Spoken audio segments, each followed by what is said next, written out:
you. I'd like to call this meeting of the Clay County Commission to order. We will begin with our invocation. Natalie, are you prepared? Yes. There you are. Please come forward. And this goes for everyone else too. When you come up to speak, please make sure that the microphone is on. It'll have a green light on it. State your name and then you proceed with your remarks. But in this case, proceed with the invocation. Great. Thank you. Thank you. I'm grateful to be here. My name is Natalie Bergen, and I'm the president of the Children's Ministry for the Church of Jesus Christ of Latter-day Saints in Liberty here. So thank you. Our dear Heavenly Father, we would like to pause at the beginning of this meeting to acknowledge thy goodness and the gratitude that we have for the leaders of this community. We're grateful for their guiding hands in our lives. We're thankful for the opportunity to gather to discuss the needs of this community. And we pray that things can be done to make our community a good place to live and raise our families. We're grateful for the good people who give their time to serve here in Clay County. We pray for a blessing on them. We bless them with wisdom and integrity in their decisions. We pray for the spirit of brotherly love and cooperation with all who are participating in this meeting tonight. We pray that the discussions tonight will lead to a better understanding of issues that are being dealt with in Clay County. And we're thankful for the life and teachings of thy Son, Jesus Christ. We pray that we will remember him and follow his example in all that we do. In the name of Jesus Christ, amen. Amen. Thank you. Please join me for the Pledge of Allegiance. I pledge allegiance to the flag of the United States of America and to the republic for which it stands, one nation, under God, indivisible, with liberty and justice for all. Thank you.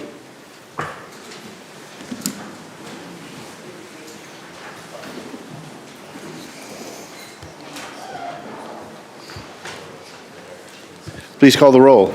Commissioner Nolte? Here. Commissioner Withington? Here. Commissioner Lawson? Here. Commissioner Wagner? Here. Commissioner Johnson? Here. Commissioner Thompson? Here.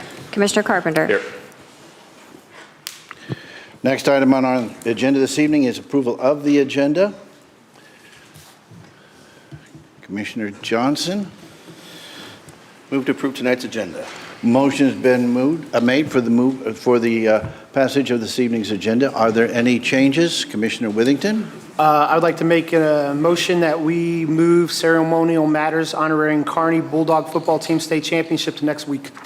Motion has been made to move the item under ceremonial matters, that is 2026-10, an honorary resolution, until next week. Mr. Counselor, is it possible for us just to adopt that along with one vote for the agenda, or should we do that separately? We can do that with one vote. Okay. So if it's amenable to everybody, we will vote for the approval of the agenda with the change on the ceremonial matters proposed by Commissioner Withington. Are there any objections to that? Seeing none. Commissioner Johnson, you are recognized to close. I close. Please call the roll. Commissioner Johnson? Yes. Commissioner Thompson? Yes. Commissioner Carpenter? Yes. Commissioner Withington? Yes. Commissioner Lawson? Yes. Commissioner Wagner? Aye. Motion passes 6-0. Okay. That moves us to public comments. This is the section where citizens can make any comments they please in relation to the that they would like to make to the commission. However, I realize that a pretty fair percentage of you are probably here to speak on the senior tax issue. While it would be in order for you to make a comment now, it might be more impactful for you to make it closer in proximity to the discussion and we actually make that vote. So if you want to make it now, you can, but I would recommend that it has more impact when it's in the context of the discussion and everyone hears more of what's going on. With that, are there any members of the public who would like to comment? Please come forward.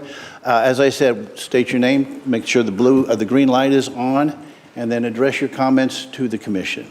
Good evening, Commissioners. My name is Jennifer Justice, citizen of Clay County, concerned for economic development. I know we have some very important tax issues at hand this evening on the agenda. However, there has been some news on the Royals in the media. and there has not been a public vote on this yet. So the citizens truly have not had a chance to weigh in on whether they would or would not like something like that in our county. I know there are a lot of unknowns in this, but as a concerned citizen of economic development, I'd like Clay County to send the message that we are open for business and that we really don't want to shut the door on anyone that would like to come to our county, and that we would hear what they have to say before we shut a door in their face. I know that business takes a lot of grit, and it's not always appealing to everyone that's sitting around the table, but sometimes we do just have to table items and come back to them later. Thank you so much for hearing my comments. Are there any other citizens wishing to make any comments, address the commission on issues important to them? Seeing none. That brings us to our public hearing on the 2026 proposed budget. Administrator, I didn't mean to demote you there.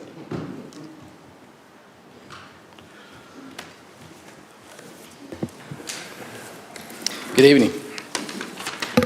We're going through the presentation. The presentation, some of the items you've seen before. I believe this is our fifth meeting regarding budget, which started in August with staff, meeting along with our finance and budget team.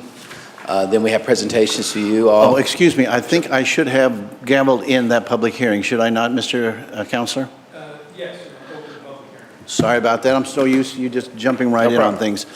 This will open the public hearing on the 2026 proposed budget. Please continue. That'll work. So getting back to it, so we started in August and then had several meetings with staff, departments, and offices, as well as different staff members. And then from there, we have presented to you on several different occasions, different portions of the budget. And now this is our culminating meeting, January 8th, for the budget hearing.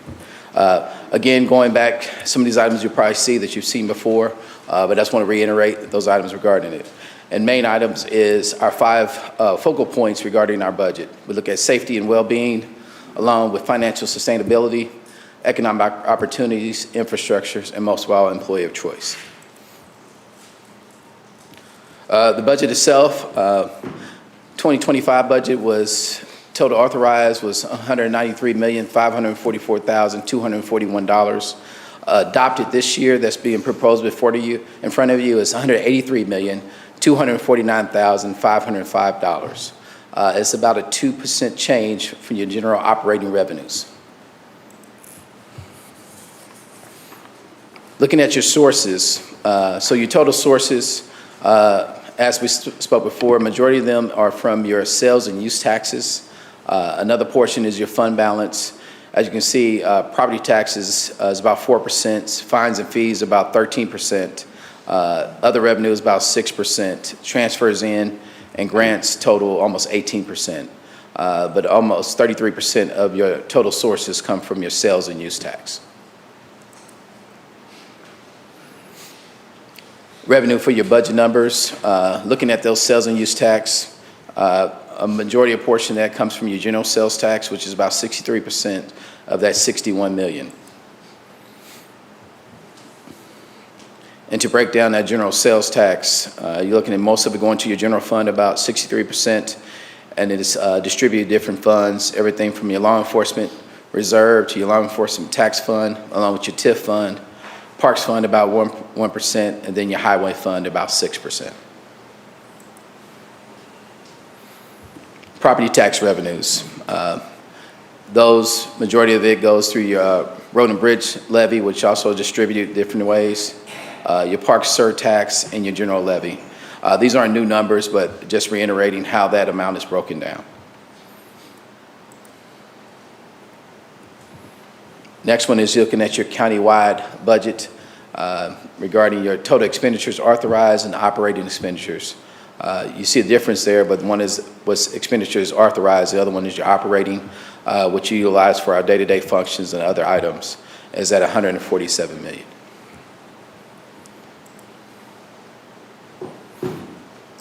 And here gives a better chart of what that looks like.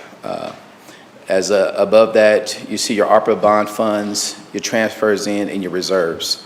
Your ARPA funds, as we mentioned before, have to be expended by the end of 2026, as required by the federal mandate regarding those funds.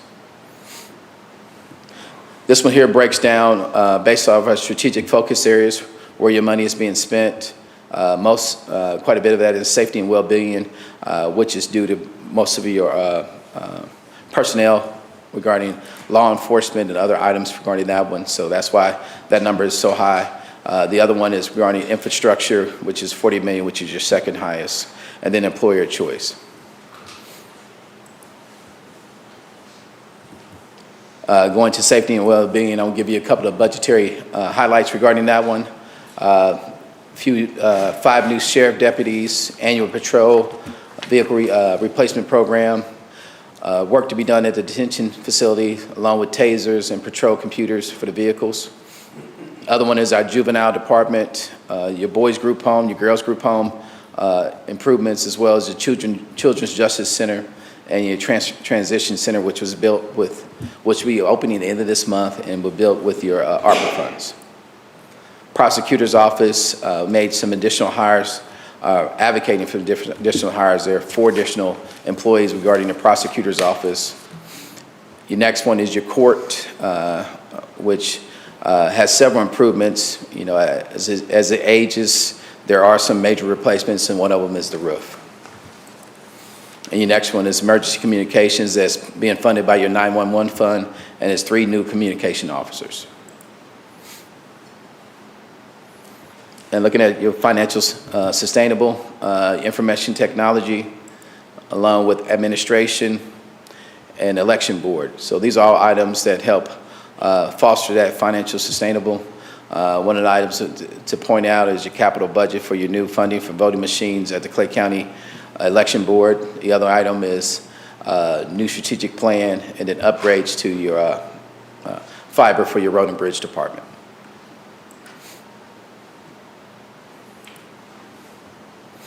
Two items, looking at economic opportunities. I don't think I can say this more, but FIFA World Cup is coming. I think everybody's probably heard that. But we have created a campaign collaboration between us and Platte County, which is the first one I'm understanding that we've had before. That one here is going very well.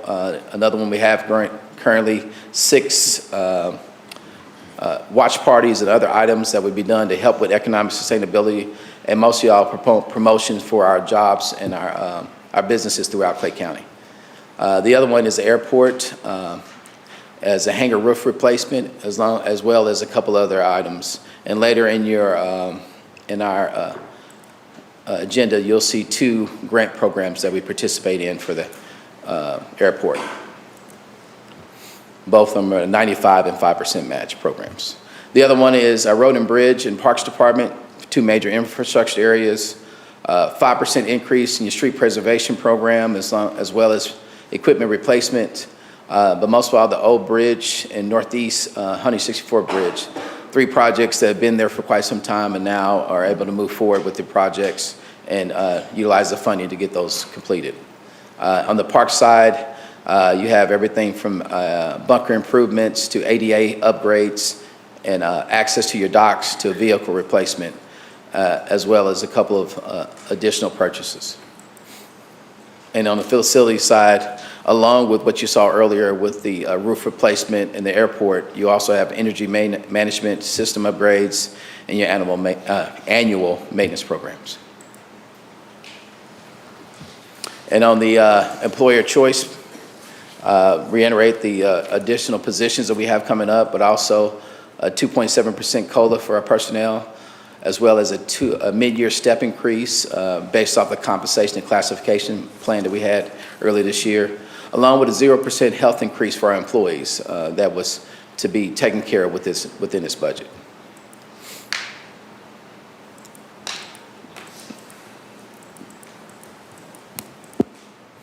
This slide here shows from some of our discussions where some of the funds were used to move forward with the budget, to give you the adopted budget. A couple of items I want to highlight is one is funding for the roof projects. The other one is a transfer from the general fund to parks for that shortfall. The other two was regarding those bridge projects to cover those shortfalls.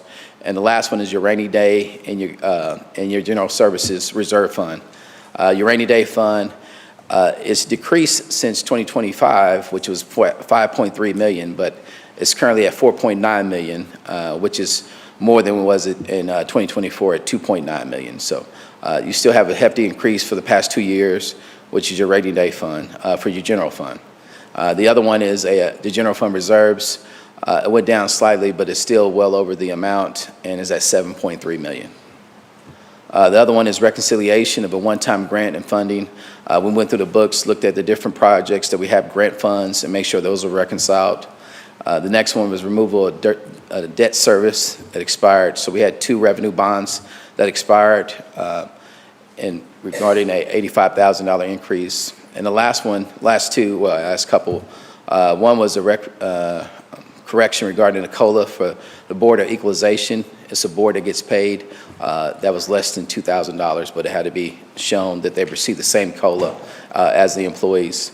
The other one was reconciliation of current salaries throughout the budget to show that half-year step increase, which include 13 pay periods. And your last one was the reimbursement for a federal employee. It went from a part-time employee to a full-time employee. One of the things that come up in our discussions was software for our collector's office, as well as for regarding that one. And so we looked at potential funding opportunities there. This one here would give you potential funding. We have not moved forward with any of the RFPs or anything to get the actual funding, what they would look like. But I do want to point out those 2 of the funds are restrictive. One is for the assessor office, the other one for the recorder of deeds office. Both of those have to be spent for those type of offices. So if we do look at a software that can be cross-functional, then we would look at talking to them about what they can do to help with that. But with all 3 offices working together pretty closely, and what we do is we provide the services to our citizens, whatever software we look like, would look at the cross-functionality of that software. But we wanted to point out a potential funding mechanism for that if we move forward with it. It's not directly within your budget because it was something discussed after our budget, but if it comes, we have to amend the budget to do those, to move forward with that. This year, this kind of reflects to the meetings we had over time through November and December regarding our budget to where we are now, which is our budget hearing and going forward with that. Any questions? Thank you for that presentation. We are in the public hearings part of it, so we will, of course, have the opportunity as a commission to discuss this as we take it up as a regular agenda item. Yeah. This period of time is, of course, for citizens to come forward. I realize that many citizens here are present not for the budget hearing part of it, but if there are any citizens who would like to come forward, please come on up and queue up so I can see how many people would like to speak. Once again, make sure the light is on, state your name, and address your comments to the commission, please. Go right ahead. Scott Kelly, Kearney, Missouri. I just have a couple of questions. Is the ARPA money, is that commonly known as COVID money?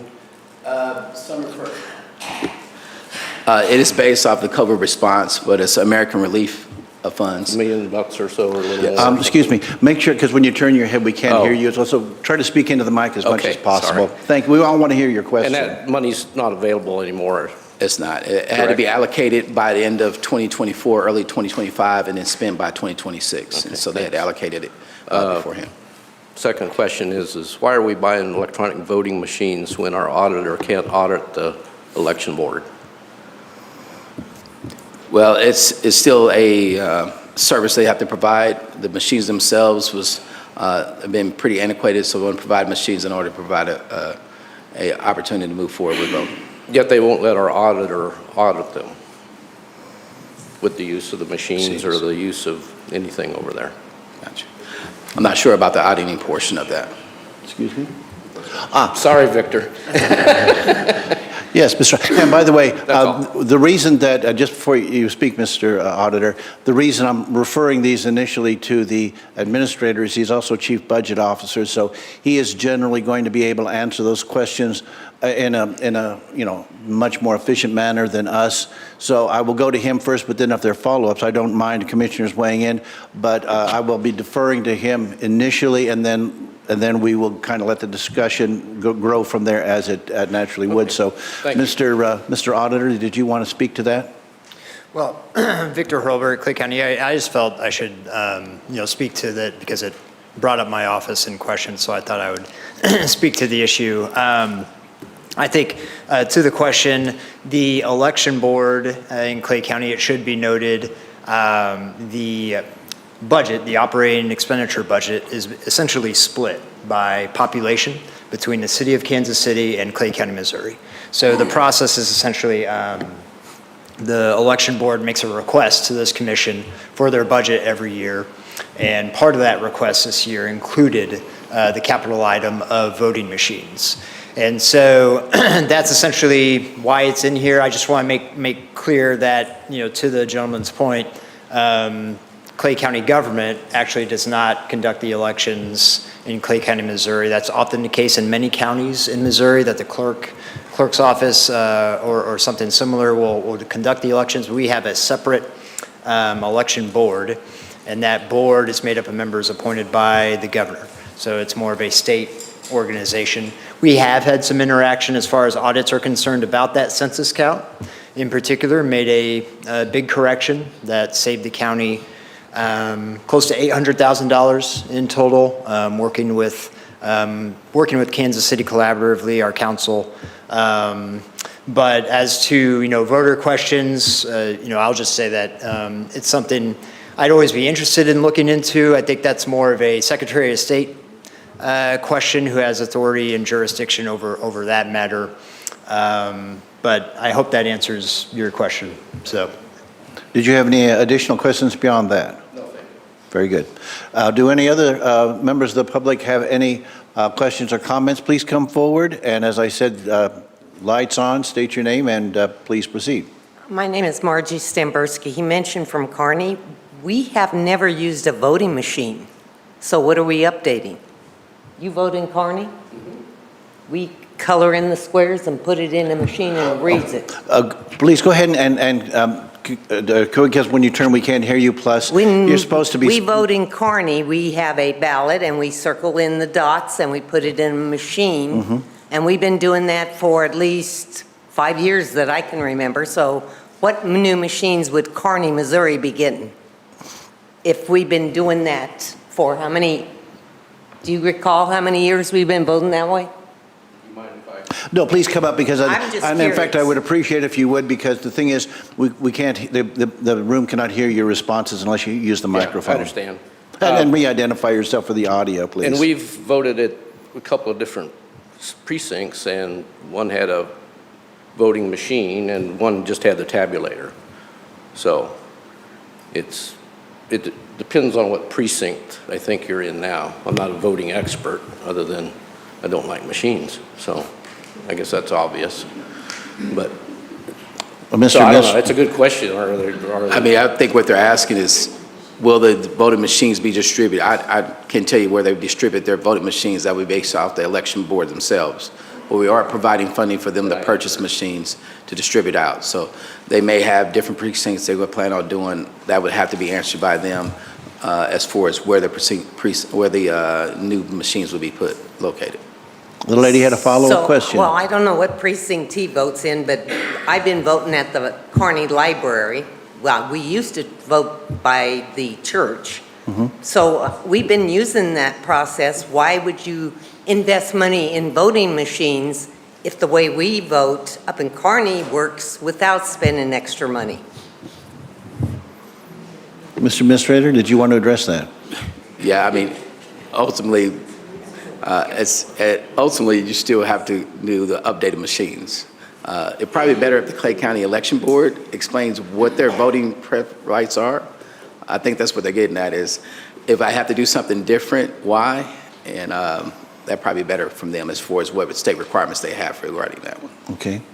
By the way, if you do have questions along those lines, if you could maybe get with the administrator, he can give you contact information, so maybe those questions can be addressed to that body. Any other citizens wishing to come forward and make any comments or questions regarding the budget?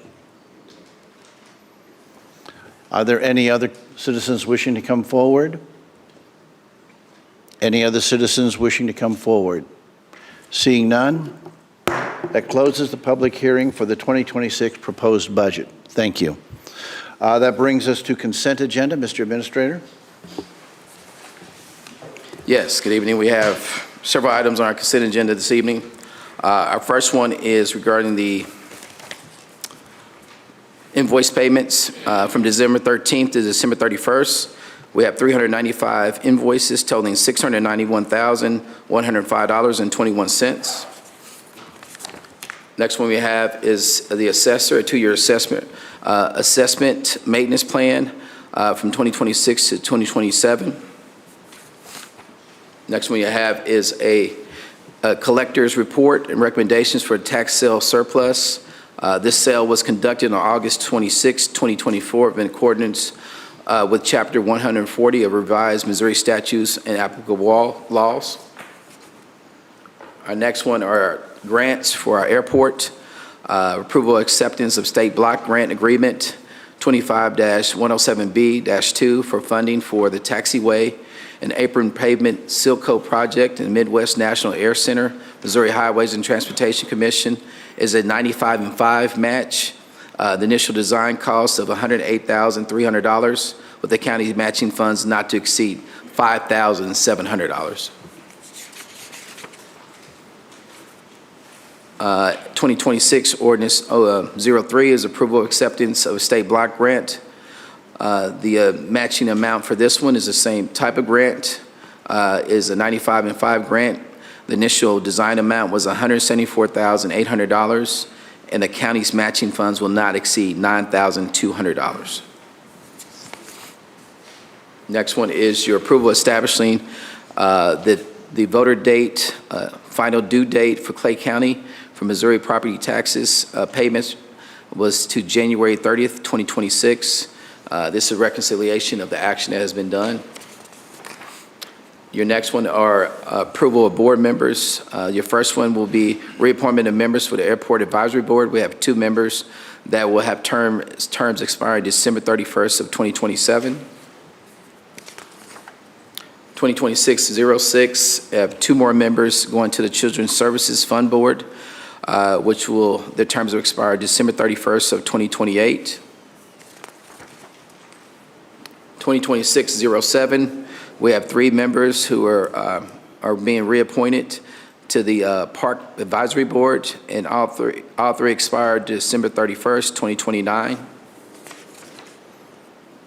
The next one is 2026-08, Senior Services Board Commission. We have 2 more members that are with terms that would expire December 31st of 2029. And that'd be it for the consent agenda this evening.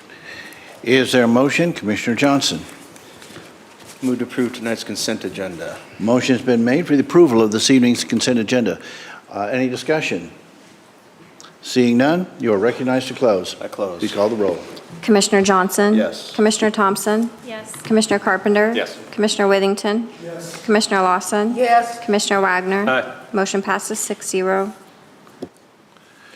That brings us to this evening's regular agenda. First item on this evening's regular agenda is 2026-02. Mr. Administrator. Yes, 2026-02 is approval of invoice payments for Clay County for the period of December 13th through December 31st. It is for the Clay County Attorney's Office. And these,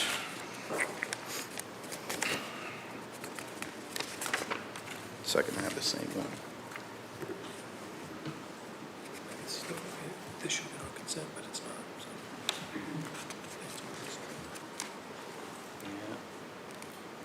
That was on consent. Actually, that amount was on a consent agenda for 2026-02. the amount was already approved on the consent agenda. Oh, that So one it was, should not that have been was, on the regular okay, so agenda. that was just an error on the agenda. Yes. Very good. With that, we will skip 2026-02 and proceed with what I assume is what many are here for this evening. That's 2025 Ordinance 27. Mr. Administrator? Yes, 2025 Ordinance 27 is approval amendment of the ordinance for 2023 Ordinance 42 and 2024 Ordinance 27. Section 38.06, the Senior Real Estate Tax Credit Administrative Services. This evening, we'll have Kevin Graham, our attorney, to speak to the ordinance changes, and then we'll have Victor that can speak to the, the impact regarding budget items. Mr. Counselor? Yes, thank you. The proposed changes are fairly simple. Under our Section 3806, the Senior Real Estate Tax Credit. Could you speak a little more into the mic, please? Sure. Thank you. What we've done is we've deleted the sentence under A1, which says the Clay County Senior Property Tax Credit shall not apply to property tax levies for bonded debt obligations pursuant to the Missouri Constitution. That has been deleted, and of course, the result of that would be that those bonded debt obligations would be subject to the senior tax credit. And then there's one other slight cleanup to make sure that it makes sense, but that is the primary change in the document.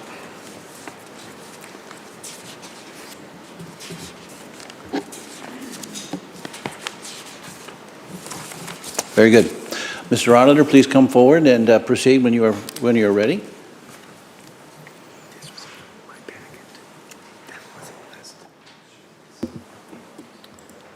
All right. Excuse me. Victor Hurlbert, Clay County Auditor. So I wanted to tonight, the last time we discussed this on December 18th, we looked at the one-year snapshot of what the fiscal impact would be of the change of including debt obligations in the senior tax credit. Tonight is essentially to give a projection, so to basically look forward. This comes at the request. We had a couple commissioners who wanted to look kind of like looking forward into the future, so that was the reason for this request. County actually as well met with the impacted jurisdictions Monday, school districts, fire districts, to discuss this in detail as well. And so that was something that was desired to come from that meeting as well. So that's what's being presented tonight.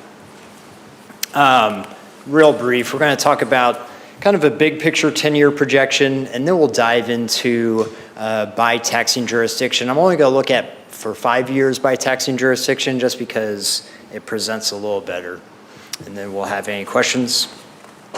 So essentially, if you recall, the one-year impact, currently we're at $3.2 million is essentially the fiscal impact from generated close to what we expect to be about 614 gross taxes. But when we include debt, that 3.2 million increases by another 2 million and more to roughly $5.3 million a year. The projection methodology was to take that amount of about 5 million a year and increase it 5%. Why was that done? That's the Hancock Amendment provisions. Total revenues in property taxes are calculated so that they can't increase more than the lesser than 5% or CPI, whichever is less. I took 5% just to present the most conservative estimate available. Although I will say that debt obligations are a little bit of a wild card in this calculation because they aren't necessarily going to change by 5% in any year.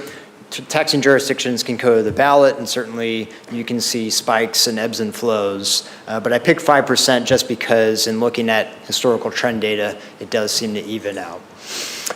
So when we look forward 10 years, that $5 million would go to about $8 million a year. If you add it up over 10 years, it would be essentially $66 million by 2034. At the same time, however, net revenue for political jurisdictions would increase by we estimate $45 million a year, even with the senior tax credit in place, from about $609 million total to $945 million. And so there's the words, in essence, in numbers, that the credits, again, are going to increase, as you can see, about $3 million in that time frame, but net revenue, we would expect to increase about, 335 million or so, from 610 million to 945 million is that net revenue column. So that's essentially what the numbers suggests.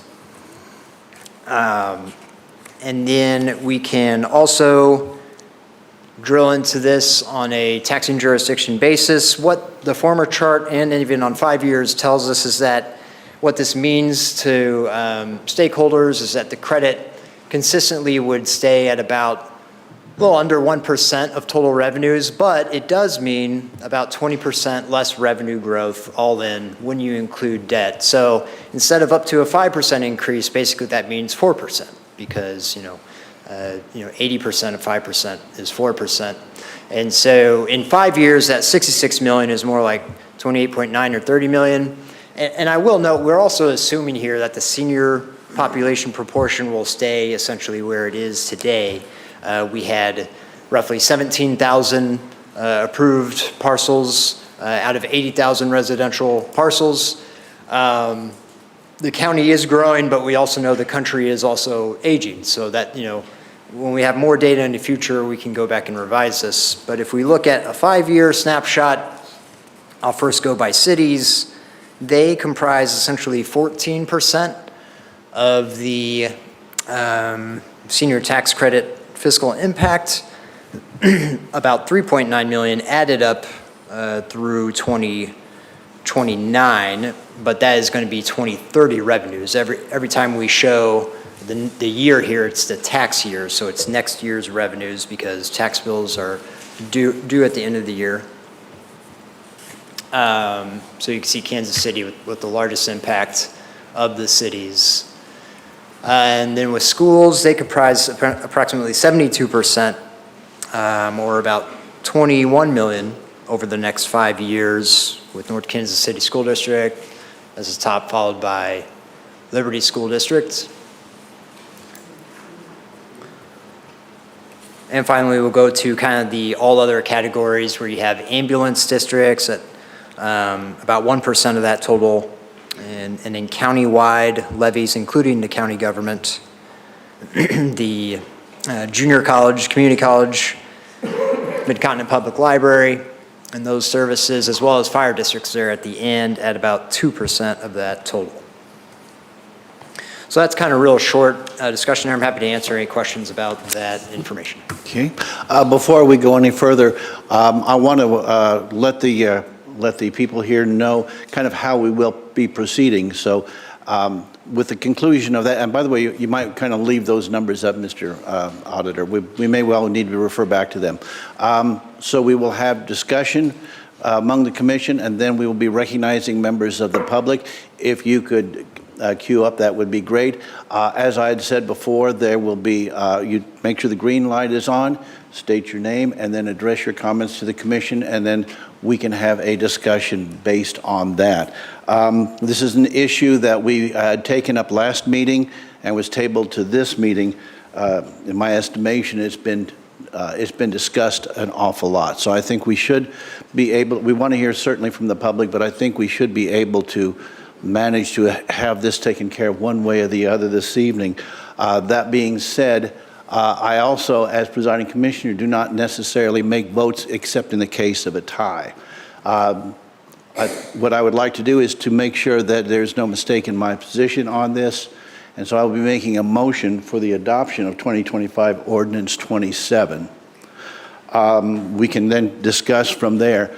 As another note, I have been in communication as late as yesterday or the day before with a member of the legislature. There are a number of bills, a large number of bills, as some of us here know, regarding property taxes. Some of them touch on some of the issues here.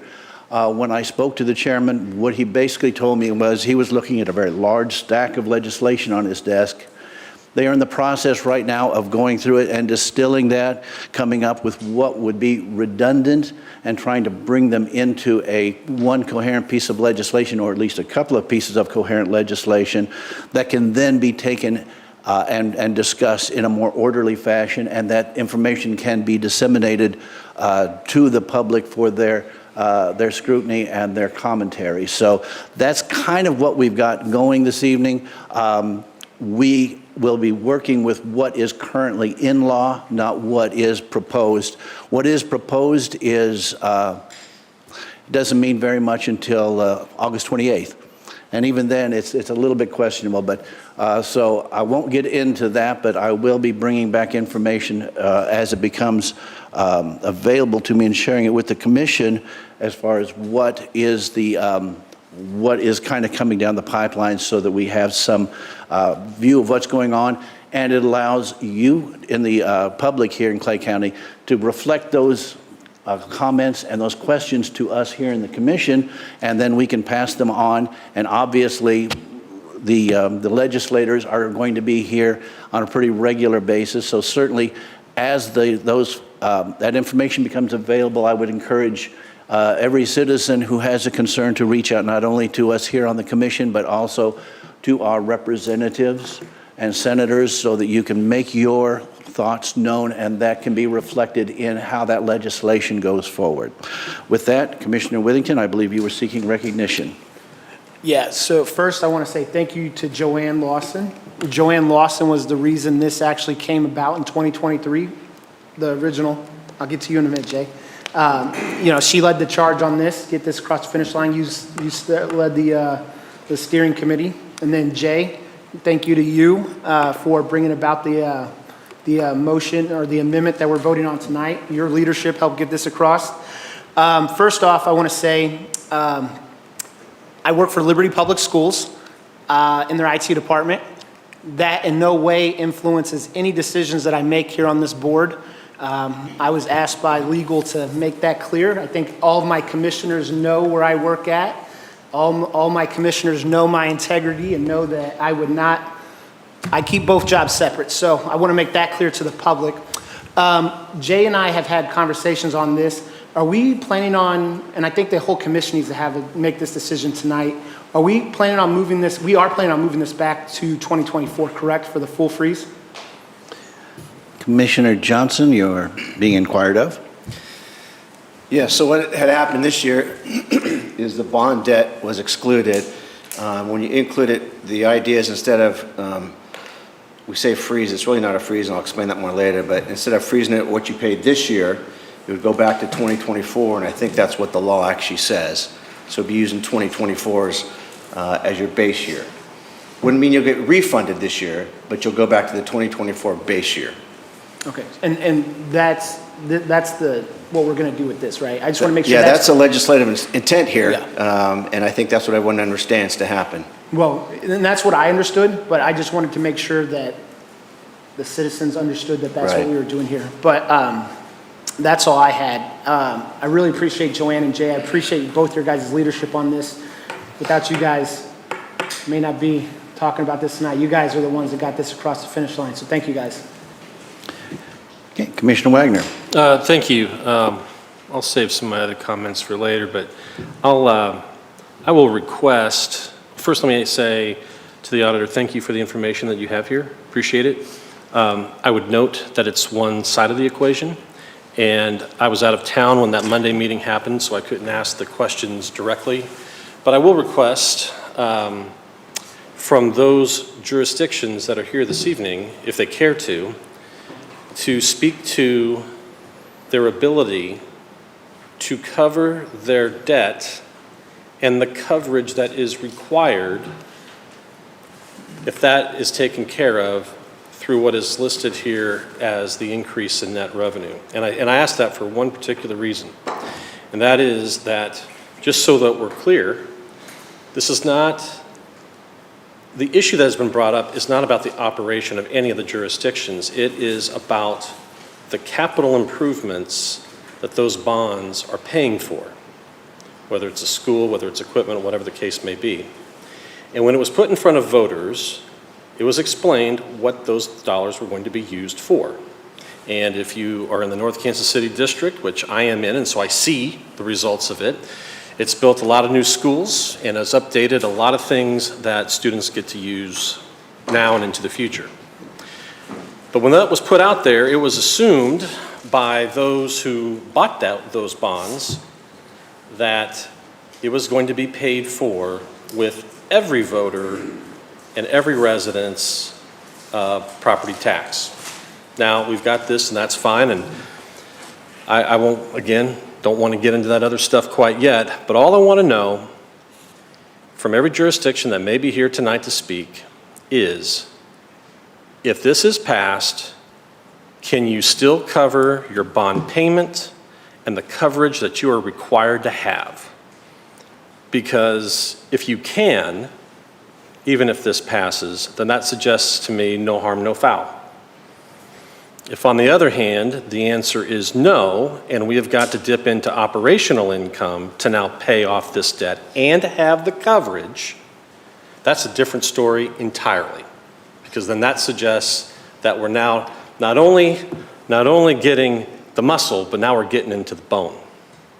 And I'd like to know that answer before I make a vote tonight. I think everybody deserves to know that answer, because that gets into how services are actually provided to everybody in the county or your individual jurisdiction. So I'll put that out there. That's what I'm looking for tonight, and I look forward to hearing some answers if they're available. Thank you, Commissioner. I just want to say that we had, in fact, Commissioner Lawson, the auditor, myself, in the original legislation, met with some of the taxing jurisdictions and were able to walk through it a little bit. We're a little bit behind the curve when it comes to the conversation Monday, but that was an important conversation to have, and one that I think we need to have. There are, like anything, there are two sides to every story, and I'm glad that there are people here from the taxing jurisdictions to explain it. But as in most things, there is room for disagreement. Like I said, since I made the motion, I am in favor of of Ordinance 27. However, I do recognize there are legitimate points to be made on both sides, and I concur with Commissioner Wagner that it is important for us to always have the most full picture possible when we are casting votes. We may come out on different conclusions. However, we seldom go wrong. The more information we have, the better. I see no other commissioners wishing to comment, so if that is the case, I will go ahead and solicit anybody from the audience. Can I see a show of hands just to get an idea of how many people are interested in commenting this evening? That way I can kind of keep the traffic flow moving. Okay. And if you didn't raise your hand, that doesn't mean you've lost your ability to do that. What I would like you to do is, and it might make it a little bit more orderly, and that would be if the first person to come up and go ahead and make sure the mic is on, state their name, and address the commission.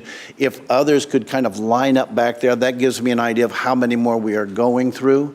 I would also ask that try to give us, certainly we want to hear your opinions, but if it's the same opinion as another person has made, please try to be brief, because the idea is to get as many citizens to be able to comment as possible. So try to be courteous to the other citizens who would like to comment, and we will keep this thing flowing. So first citizen who would like to make comment, please come forward.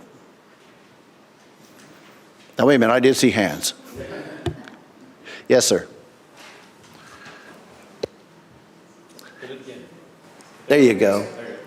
Rob Sabata. So I got 3 questions. I don't know if I should ask all 3 to begin with, and I don't know if I should ask one and then give somebody else a chance and then ask. It kind of depends on the questions. Why don't we just start by asking a question and then going that, and then go to question 2. You have the time you need. All right. So the first question I have is, why is there different processes being done between different counties? I saw that something on social media that Platte County had one process and Clay County had a different one, Johnson had a different one. Why aren't they all the same? That seems to me that unfair and confusing to everybody. It is, the legislation that got passed, Senate Bill 190 and its successor Senate bill, were largely enabling legislation, and what that does, it not only allows for that process to happen, but it also gives some latitude for different counties to make it fit their particular needs. For instance, we are a county of over 260,000, but there are a lot of counties that are much, much smaller, and they have different ways of doing that. So that is part of it. Mr. Counselor, is that a pretty fair explanation of the law? Absolutely. The legislature really gave it to the counties to try to implement this law, and that's why you see the differences from county to county. Yeah, it just seemed to me that you know, if this county is freezing the taxes entirely for the bill, and this county over here is freezing it for the not the levies, you know, or not additional levies, it doesn't seem fair or equal. You know, we're all in the state of Missouri.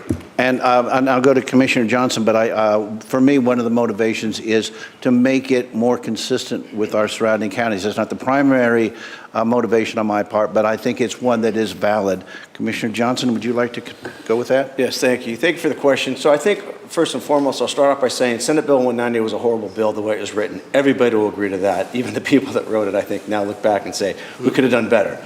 But what it did, it put it on the counties to decide how to implement it. And we did that, and now every county just about is playing cleanup. You mentioned Platte County is different than Clay County. Actually, we weren't. We were the same, and now we're both trying to clean that up and fix it. I think they just cleaned theirs up last week. We're basically doing the same thing here. So I think you're going to see most counties be very similar. So Platte County, if this passes tonight, Clay County, I know in Jackson County, all of them will now include that bond debt that we've been talking about. So we should be fairly similar. Okay. My second question then would be, why was there so much confusion with the computer systems and the delays and the processing? We've had a year, close to a year, to get all of this figured out. It seems like it was very, very, If you'd like to very take bad. it, go right ahead. Yeah, you're right. It was a complete mess. It was a complete disaster, and we apologize to all of you for that. We went through this in detail a couple of weeks ago and put some people on the hot seat for that. What people don't realize is how extremely complicated it is to do this process. We had a tax software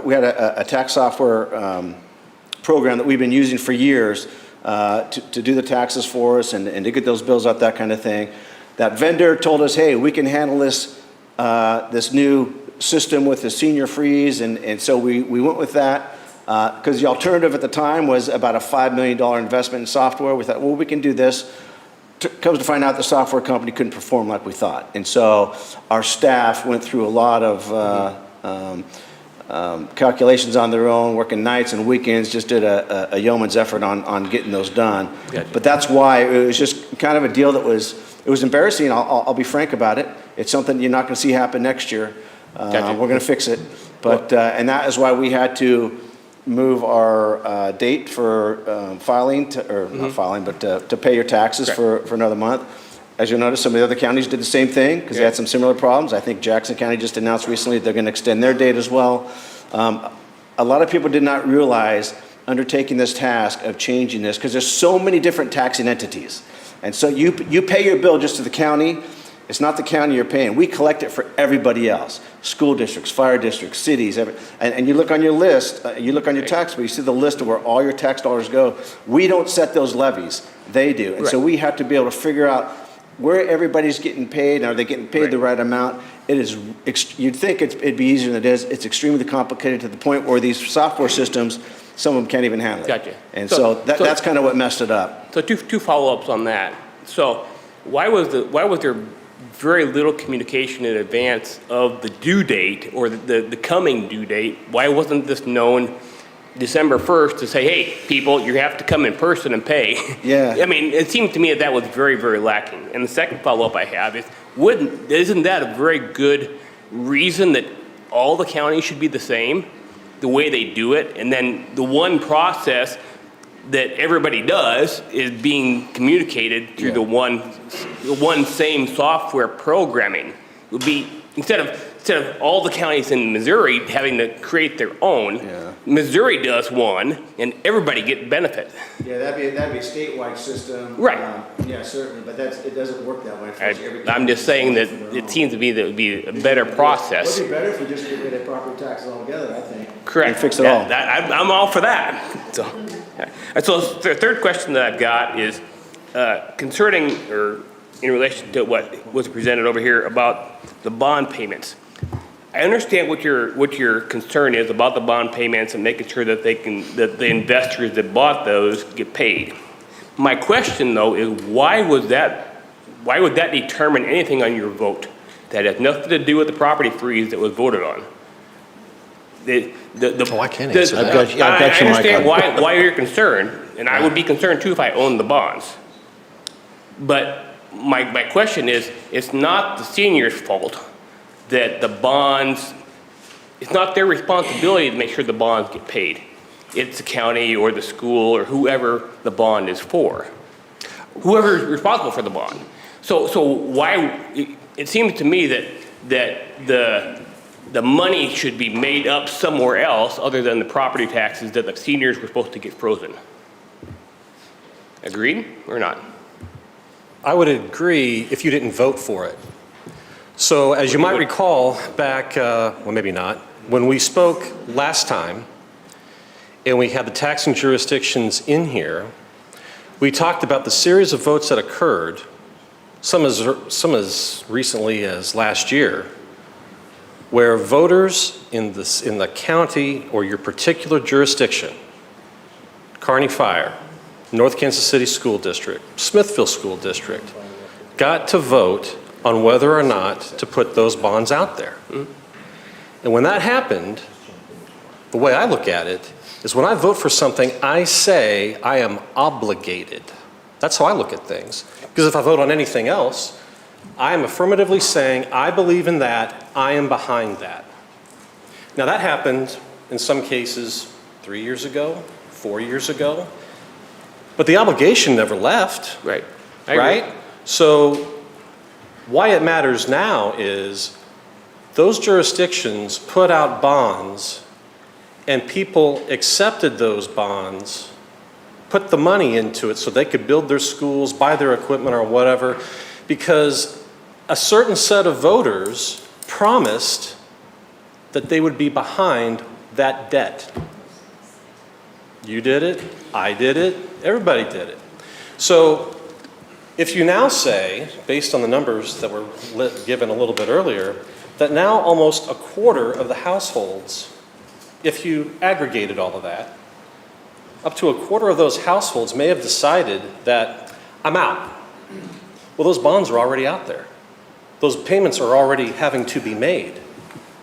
And the risk then, again, that's why I'm asking the question I'm asking. I get you. Because if for whatever reason that increase in revenue is not enough, there is now the risk of default. I understand that. Right? And so to me, it's not about, is it fair, is it what, or why do I have to worry about it? Sure. You voted and said that was a great idea. So one thing that you're not thinking about or not considering, or maybe you are in a different conversation. Go with it and I'll tell you if I am or not. The thing that I'm thinking of here is, what about the new houses that are being built? You're not taking that into account. Oh, no, actually I am. Because that's revenue that's not currently available, Actually, but will be. Actually, I am, because that's the primary area of that increase in net revenue. And that's why I'm asking the question, is that enough to cover your obligation? Gotcha. Because if it is, life is good for everybody. I'll vote yes, and I'll be happy to do it. If the answer is no, then I have to come back and say, well, those folks who said, I think this is a good idea to support my school district and to support my fire district, then I got to ask, well then, wait, hold it. Why has that changed now? But I want to use that as an opportunity to get back to a question that you asked previously. It is my guess, and I've got representatives here, and so I don't want to speak for them, and I don't want to put words in their mouth, but I'm going to guess that one of the reasons why this hasn't gone statewide is because There are counties in the state of Missouri that if you said, do exactly what is being asked here tonight, it would have a tremendous impact on those rural counties, those rural districts. And some may not be able to overcome this sort of issue because they don't have the new construction. They don't have some of the things that we have here in Clay County. I'm totally with you, man. I wish they would do something consistent because then it makes it easy. Totally in agreement, but I bet I know the reason why it's not. And maybe they can fix that, and maybe those rural legislators will say, you know what, it's okay in Taney County or what, Iron County, whatever the case may be. Gotcha. But again, all I care about is obligations have been made. And voters in this county, in these jurisdictions have said, do it. And if now we're going to say that a quarter of the households can withdraw from that, I'd just like to know how that affects the folks who are I agree, counting. and that's Makes sense? a good representative being concerned for the community. I understand it. Yep. And I'd like to bring Commissioner Johnston back in. Before I do, though, I was at a conference of counties earlier, well, actually it was last year, and I spent some time with the presiding commissioner of one of those counties, and because of tax structures, there is serious consideration in disincorporating. They can't function any further. So while I do have my opinion on how this should go, that does not mean that we can give any less credence to those arguments because these are serious concerns. How we end up coming down on those, I think, is something that we need to make sure that we are considering with due diligence. Commissioner Johnson, I think you wanted to rejoin the conversation. Yeah, this is where my colleague and I differ just a little bit respectfully on that. And I'm a numbers guy, but what we're doing tonight, and we call it a freeze, it's technically not a freeze, and I'll explain that later, but I'm just going to use the word freeze. We're freezing seniors' taxes. We're not reducing. Seniors are still going to be paying money. We're not taking any money away from what you're already paying. We're not going to tell these taxing authorities we're going to pay you less next year than we paid you the previous year. Matter of fact, if you look at the second to the last column on the far right there, that is the increase in net revenue that we're going to get year over year with this freeze. In other words, with the freeze, with you guys not paying any more taxes, we're still going to get an additional $30+ million next year in taxes that's going to come in. And the year after that, we're getting another almost $32 million. You can see all the way down up to 40 each year, between $30 to $45 million more than the previous year will still be coming in after this is frozen, Right. including the bond debt. So it's not like we're taking money away. If anything, we're just reducing the increase so it's not as big, but those are the increase. So the taxing authorities say this is going to impact them. My question to them is, how much more money do you need? What's the figure that you have, and how much more Right. money do you need? And I've always had a problem with these things that go to the ballot, for these bonds that go to the ballot. No tax increase bond deal. 'Cause bottom line, it's all getting paid by tax dollars. It's all getting paid by tax dollars. Right. And it's deceiving, and it's kind of a game that from operating to this bond that the taxpayers just don't understand, don't care to understand, don't have time to really dig into that and know that. But so at some point, we have to say, it's time to stop. Mm-hmm. It's time to stop taxing and taxing and taxing and taxing. It's time to slow that down a little bit. And I will tell you,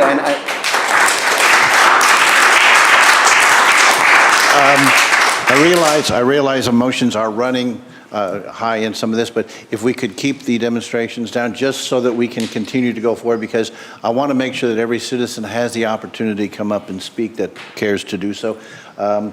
If Commissioner, I'll go ahead and go back to the Commissioner, but if you could kind of round off where you're going with this, I'd like to allow other citizens. So Commissioner, if you want to go ahead and address his point any further. I think that's good enough for now. Do you feel, and again, if you want to come back up, you certainly may, but I want to make sure all citizens have the opportunity. I appreciate your time. I'm done for now.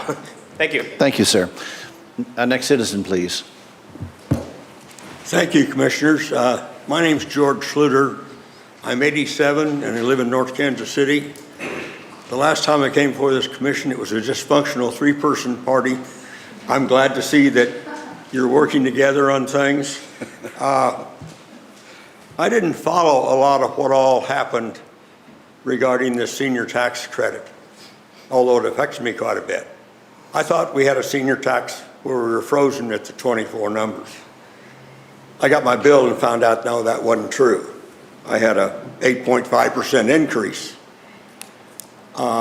Commissioner, I'm glad you're pointing out that there's going to be continued growth in the revenue.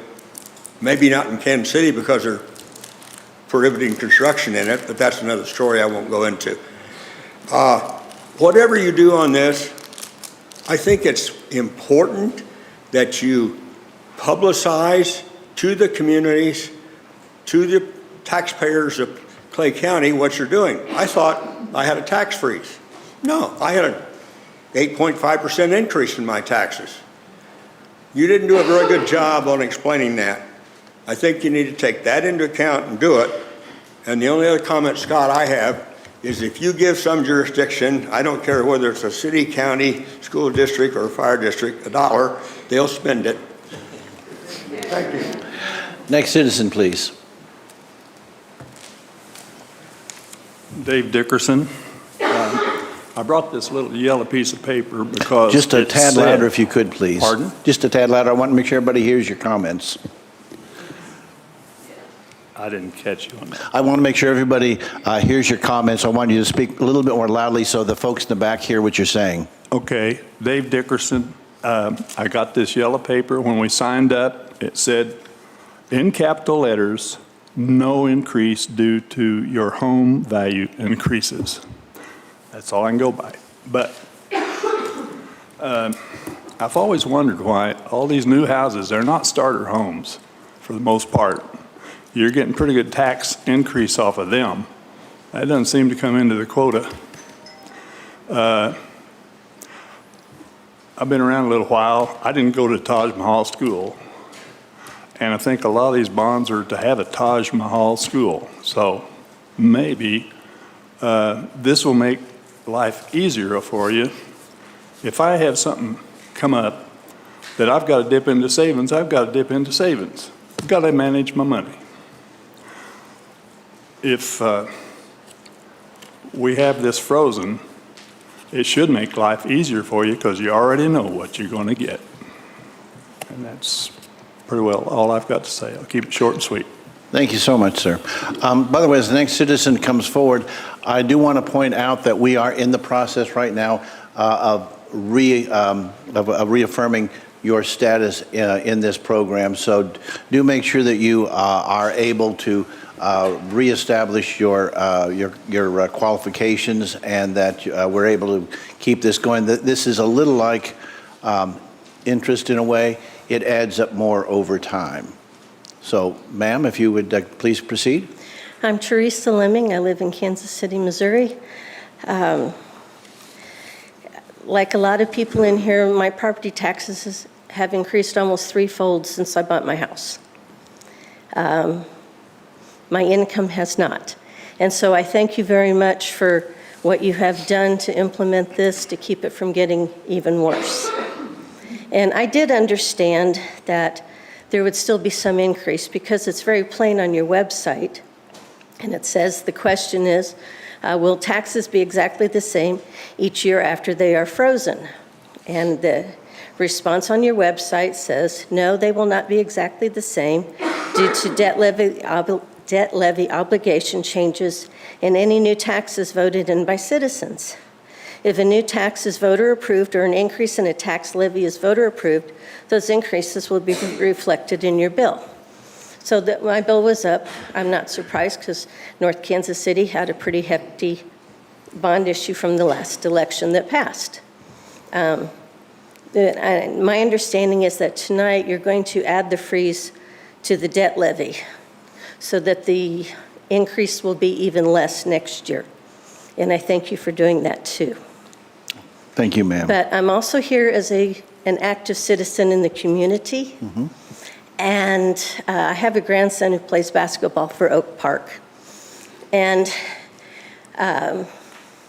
My dream for Oak Park and for all other schools is to have better bleachers for us older people to sit in. That is my ultimate dream. And should that they ever decide to upgrade the bleachers to have backs, I'm voting for it. But that being said, if I'm getting this, then I'm not going to be contributing directly with my tax money to help pay for that. So my question is, can we add an item onto our tax bills that says that individuals can contribute or businesses can contribute to help make up that tax difference? A thought. You want to take that, Commissioner? Oh, I'm sorry. Let me go ahead and get your mic on. There you are. Commissioner Wagner. As a alum of Oak Park High School, and my youngest son just graduating from Oak Park High School, thank you for pointing that out. I would just note that there are various foundations. There is a North Kansas City School District Foundation. I have a feeling, based on the other comments, the ability to do even what we've done so far has been so limited based on the technology. I just as soon tell you, send it to the foundation. Don't run it through us. That's just one more headache. So I'll just at least make that suggestion to you. But I will also thank you for pointing out what we have communicated for the past year. That's what we communicated. It should be very clear. Thank you very much. Thank you, ma'am. Next citizen, please. Name's Bill Amador, and I live in Kansas City. And I've been listening to everybody about this tax freeze for seniors, correct? My question is why have it in the first place if you're just going to turn around and have bonds and levies that are exempt from this, you know? So what I'm saying is you shouldn't have even brought it up if you're going to hit us with anyway, because like a lot of people said, their taxes have went up, not down. So why even bring it up? Why get people excited when something is going to come from somewhere to keep it going? So, you know, they're exempt, and so we're basically where we started. So why'd you bring it up in the first place? And one more thing, I got to be careful with words, you know, because you can't take words back. You know, it's like pulling feathers out of a bird. But I see a lot of school buses, about 90% empty all the time. You know, just barreling up and down Maple Woods Parkway where I live. And then I just read an article a couple days ago where a lot of schools have huge truancies. You know, kids playing hooky and all that. I mean, it's in the 40, 50, 60 percentile range. And so we're spending all this money and all these fancy old schools, you know, look like something in the Jetsons day. And these kids aren't even going, the buses are empty. And who's being accountable? You know, like that thing that's going on in Somalia right now where they've lost in the several billions, you know, a billion's what, 1,000 million? And so who knows that paying these bonds back, these increases, who's making sure that that money's going where it's supposed to? Who's being accountable to that? It's not going in somebody's pocket, or it's not going to somebody's friend that's a contractor and they get a kickback. I mean, is there anybody here that makes sure that that money is not being accountable? And then the last thing, what's that old saying about life? There's only two things that we're all going to be, we have, you know. Death and taxes? Thank you. Say it louder. Yeah, that one I am familiar Well, I with. just want to be sure I said death and then he'd get the pokies on me, you know. So he said it first, death and taxes. We're going to keep on paying them taxes, and you are going to hit us with what you want to hit us, and you'll find these loopholes where, but in the first place, don't bring it up if you're not going to fulfill with it, okay? Don't get us all excited, okay? Thank you. Have a good evening. You have some, hold on just a minute, sir. Commissioner Johnson. Yeah, I'll respond to a couple of those items. First of all, when it comes to school taxes or any other taxing authority, just know we have absolutely no jurisdiction, nothing to do with school taxes. That's with the school district, and you elect a school board. You talk about oversight for corruption, that kind of stuff. You elect a school board just for that. I know we have at least one superintendent here from the school board. He works for the school board. And it's the school board's responsibility to monitor and oversight, just like we are for the county. The school board does it for whatever school district they're part of, whether it's Liberty School District or Kearney or Smith, or whatever it is. So that has nothing to do with us. And a lot of people think because your taxes come to us, and it says whatever school district or anything else on it, that we have anything to do with it. We don't. We're just collecting it for them and pass it right through to them. We don't set that tax levy. We don't have anything to do with those taxes whatsoever. We can't control them. We can't do anything with those. So know that every taxing entity is separate from us, except for the county taxes that go to county services. On top of that, you talked about basically how we got in this mess, and just so you know, this exempting bonded debt is what happened. We did that. We wrote that in our ordinance because we thought we had to. So many other counties did the same thing. We excluded bond debt because there was interpretation that it was constitutionally we had to exclude that bond debt. And I don't think that was nefarious either. I think when you read it at first blush, which I did, it looks like, yeah, you're right. You can't include bond debt in this freeze. Well, when we dug into it a little deeper, it's like, no, that's not true. We can include it. And so what happened is somebody excludes it and everybody else say, oh, okay, they're excluded, we must have to exclude it. And we kind of like lemmings running off a cliff here. We kind of followed each other down the road. Actually, we were one of the leaders, I think, in some of this. And a lot of people followed us. And now we're going back and cleaning that up and realize, you know what, bond debt can be included. And that's what we're trying to do now, is include that bond debt.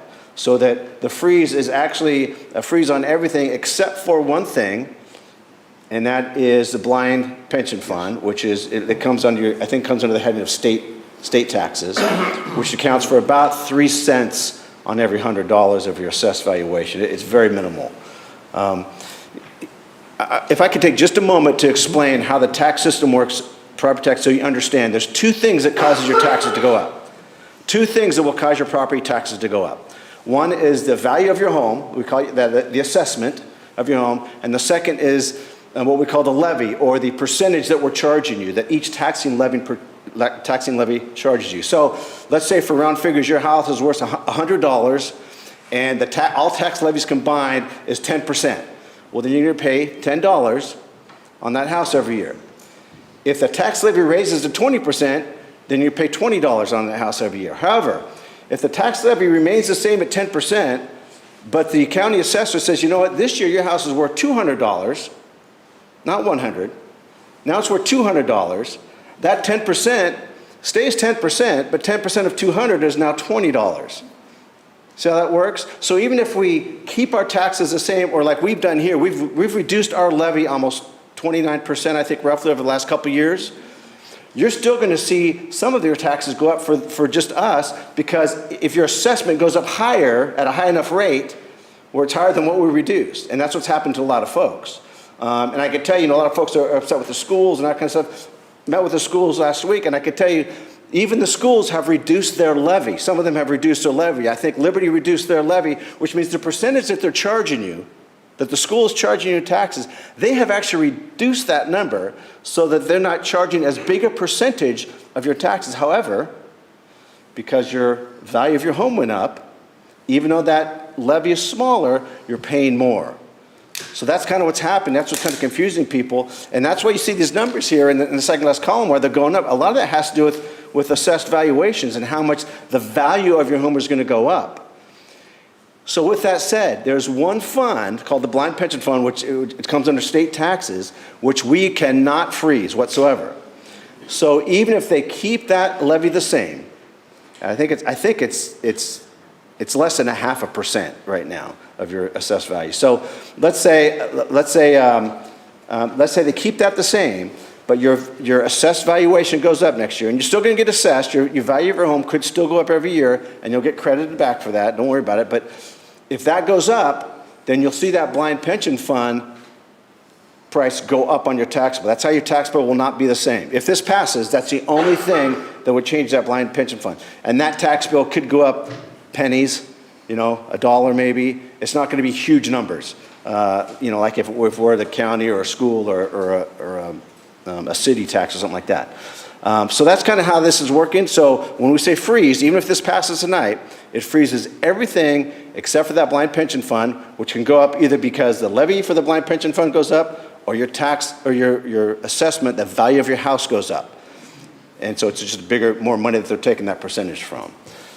So that's how this whole thing works. And so if this passes tonight, which I hope it will, I'm pretty confident it will, it'll freeze that bond debt so that we're no longer paying that. And if you saw your bill go up this year for seniors, just so you know, the average senior bill, if we'd not have done this, it would have gone up about $300 for you this year, on average.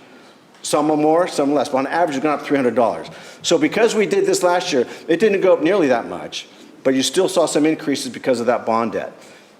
If this passes tonight, we go back to your last year's 2024 numbers. So the bond debt that was increased this year, that won't be on there next year. We'll go back to 2024 numbers, and that'll be frozen at that rate, at that number, except for the blind pension fund, which could move every year. Hopefully that makes sense to everybody. By the way, just to add on to Commissioner Johnson's point, what he is referring to in the levies is something called the Hancock Amendment. That was an amendment passed, I believe, in the 90s, might have been the 80s, but it was some time ago. Yeah, 90s. And what it basically said was, if taxes go up, evaluations go up, then it's basically designed to bring the levies down, require us to lower levies so that it prevents what would be referred to as a windfall in the legislation. One thing that I'd like to point out, Commissioner Johnson is right in that we at the county have been lowering those particular levy rates with our with the money that we are collecting. But I think it's something to keep in, and it's a bit of an arcane point, but I think it's something that is important, and that is, so many taxing entities are required to lower their levies because of that Hancock consideration. We have consistently, as county government, in the money that we collect and that we use, we have been lowering that consistently below the Hancock required reductions. In fact, it's been that way for about as long as I can remember up here. So we have been trying. Mr. Administrator, can you, and I don't want to quote this wrong, so I'm sure you have the number better than I do, but of every dollar that is paid in property taxes, what would you say is the percentage that we as a county retain for the purposes that we have, which would be different issues, different situations? Now we retained to do our portion. Yes, our portion. We collect about $1.5 million, about $1 million. But I mean, it's about I want to say 1.7%, but I'm not entirely confident in that number. That's probably close to that. So- It's on the tax percentage. Yeah, it is. But I guess what I'm saying is, this isn't money that, we're not collecting vast amounts of wealth. It is overwhelmingly, as Commissioner Johnson points out, we are a pass-through. And we do that as a way to distribute money to different entities. So that's kind of where we're going. So as we are doing this, do keep in mind that this isn't something we're doing because we're making mountains and mountains of money over necessarily. I'm sorry, and I've contributed as much as anybody for commissioners just talking on this thing. We need to get back to citizens. So, sir, if you'd like to come forward. My name's Byron Pendleton, and I live in Kansas City. I do have a question. What percentage of our taxes are frozen? All of it except the blind pension fund, if this passes. But what percentage is that? I don't understand. Well, my taxes went up 10%. So if there's just one piece of it that is not frozen, how did my entire tax bill go up 10%? Oh, yeah, because that wasn't frozen. So that's what we're talking about. That bond debt, that's what we're trying to clean up here. So there's that bond debt that was excluded from this freeze. So if there were bond debt, part of that tax is still increased. If your assessments went up, if it's just 10% of my tax bill, though, did my bond debt go up 300% or 400% or 5%? I'm trying to understand so it's how different. I increased 10% with just this bond debt. It's different in different cities and different jurisdictions on different bond debts. So it could be a school, it could be school's getting the brunt of a lot of this, but it could be a fire district, it could be a number of, any taxing authority basically can issue. Yeah, because I called the assessor's office and And that, you get a recording that says, call the, I don't know, someone else's office. You get a recording that says, call the senior tax, and I called the senior tax freeze people, and they said, we have no idea. Yeah. And they said, we know that all of these people roll us into us, and we don't know anything about Yeah, it. it's an extremely complicated system, extremely complicated That process. none of us understand. Yeah, okay, and so many people, Why don't so we that's why we're understand trying to it? simplify it tonight. So You basically, can't it's explain it to frozen. me. What's that? Yeah, it seems like, I mean, the people I'm asking the question to can't explain it to us, why just one little portion of our taxes could go up that much, make our entire tax bill go up that much. Well, if you look on your tax bill, it'll show you exactly the percentage where everything's coming from. So in other words, it'll show you, it'll say county services. That's what we're responsible for. It'll say whatever school district you live in. Let's say you live in Kearney School District. It'll say Kearney School District. Or if you live outside of the city limits like I do and you have a fire district, it'll say like Kearney Fire District. Or it'll say, you know, City of Liberty. All those things, and it'll show you what percentage they are, that's what's called the, what did I just call that? It's not the assessed value, it's the levy, yeah. That's what the levy is. That's the percentage that each person, each taxing authority is charging. So you'll be able to look on there and see, okay, what percentage is coming from where, and where am I, although you paint it all to here, it's getting doled out to all those different taxing authorities, and you can see right on your bill what percentage is going to what authority. But that bond is just a loan. And unless we're continuing to borrow and borrow and borrow, then that bond is just a loan that somebody took out. Right. And there was money put in place to pay that loan. Why are we increasing the amount of money I'm paying every year on a loan that's already been taken out in the past? Well, I think the assumption is that you already have all that money in cash for that loan. If that's the case, they wouldn't have to take out a loan. It's kind of like buying a house. Picture a bond more like your mortgage. You know, you buy a house, let's say you're going to buy a house for $500,000. You get a 30-year mortgage on that. You're going to pay a lot more than $500,000. You're probably close to $1 million when you pay taxes, or not taxes, taxes too, but also your. Sure, but that bond is amortized out. Everyone knew it when they took it out. So there was an amount of money that you were going to pay that year for that bond. So why are we increasing every year exponentially to pay this bond off? Well, that's the complications of bonds. And I understand bonds. Explain to me. I'm trying to understand. So your assumption is it's a fixed number every year to pay off the bond, like your house is. Every month you pay the same exact amount. I don't think that's how bonds work. I'd like to expand the conversation. Commissioner Lawson, you wanted to join, and then we'll be, I'll tell you, I'll go ahead and recognize both commissioners here, and let's just kind of, I think we can keep a good conversational flow going, so please, include the other commissioners. Okay, now I'm no financial genius, but I'm kind of like you are. You know, I was confused most of the time. But here's what I see now. Forget all of that. Forget about the bonds, forget about everything. So when we initially did the 190, just like Commissioner Johnson said, we explained to everybody your evaluation of your house. So say your house is worth $500,000 today, and it goes up in value, okay? So, but with this freeze, that isn't going to happen. If the evaluation of your house goes to $1 million, your taxes will be exactly as they are. Now, one of the things that we didn't do with this bill was we didn't include bonds and all of that other stuff. But now, were this to pass tonight, then there will be no more increases. Your house, if there's a bond that passes, it won't increase your bill. It'll increase his, because he's a kid. But for those of us that are 62 and over, ours is going to stay the same. So it'll just be straight across the board from now on. And in addition to that, is that because yours went up this time, whatever, 100 or whatever, say it was 100. If this all passes, then you'll get that credit back because we'll take it back to 24, which is initially what it was going to be. So does that help? It helps.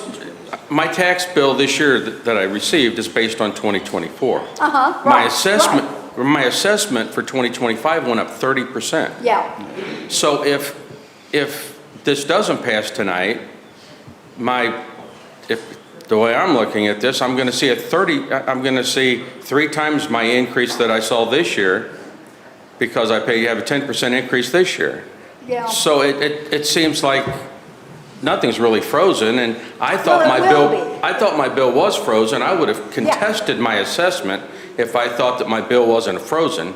Right. But I didn't pay any attention to it because I thought my bill's frozen. Well, but So if that you don't was- pass this tonight, I think we all need to be able to go back and contest our assessments. Well, Because don't worry about your assessment, because that isn't going to be a factor. It is when you get ready to sell your house, because you get a hell of a lot more money than you would have got 10 years ago. But as far as right now, we don't give a darn what the assessor does. We love him, but we don't care.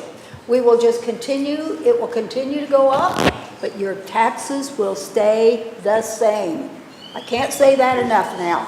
And if all this goes through tonight, then you will see a freeze. Okay. Except for the one small pension fund. cent amount. But don't be scared when you see your assessed valuation go up. Assessed valuation, Tracy, give me a nod, yes or no. Assessed valuations will still go up. They'll still see the assessment go up, but they get credit for that, right? They won't be, it doesn't mean their taxes are going up. Right. Tracy's our county assessor. I tell you what, as we go forward, I think the assessor wanted to come, auditor wanted to come up and say something. Tracy, if you could go ahead and let Victor come up, and Commissioner Wagner, I think you wanted to make a point, so if you could. You're good? Oh, go ahead, okay. Thank So you. if the auditor could go ahead, and sir, if you could just kind of, well, you're towards the front anyway, but you may well have some questions of our officer, so Mr. Auditor, why don't you proceed, and then Tracy, you'll be next up. Sure. Victor Hurlbert, Clay County Auditor. I just wanted to try and answer your question, sir, about the bonds, bonded indebtedness. So like Commissioner Johnson said, if a taxing jurisdiction in 2025, for example, did vote a new bond issuance, that did happen in the North Kansas City School District. I don't know if you live in the North Kansas City School District. I do. Okay. And then Platte County School District had a bond issuance that was, approved. That explains when I did the analysis of total debt levies that increased from in 2025 taxes, most of it was North Kansas City School District. Now, Excuse me, Mr. Auditor, if you could speak more loudly, I can see some people who seem to be I'm sorry, not able to hear. Not talking into the mic. I apologize for that. The April ballot in North Kansas City School District did explain most of the debt increase for 2025 across the county. But debt can increase in other jurisdictions too, because they are allowed a maximum ceiling that they've had approved in previous elections. And they fill out a form every year. It's Form C with the State Auditor's Office, where they put their total their total debt service that they have to pay every year. And sometimes they have a voluntary reduction on that ceiling. So that can explain, as assessed values go up, why even in the year that there wasn't a vote and that debt schedule would have stayed the same, to your point, fixed, because an amortization schedule, debt service, should, all things considered, be fixed, could in fact actually increase slightly. So, but I think for most of the case, from the feedback I've heard from constituents, that's a lot of the reason. Tracy Baldwin, Clay County Assessor. Just to clarify your comment, Commissioner Johnson, no, the assessed valuation is not part of this bill. So the bill is based off your tax liability. The assessed valuation every 2 years will go based off your market value up or down. So it was not part of it. This is probably not my part of the question, but the way I've been explaining it to our citizens when they bring in the bill and ask why they show it, if the collector's done a great job of listing out the credits and in the columns, if you look at the credit column on your bill, and all the senior tax credits will have a credit column, if you add all those numbers together, that'll tell you what the total credit that you received. And in that column, there you'll see the debt levies have zeros in that column. That means that you didn't receive a credit in that column, but if you add all those others together, it'll show you that you saved $400, but yet your bill still went up $100. So you did save, but just not the total amount. So that's the easiest way I found to explain to our citizens is look at that credit column and then add them together. Thank And the you, Councilman. zeros, if you follow them up, those are the debt levies. Thank you. Thank you. Next citizen who would like to make comment?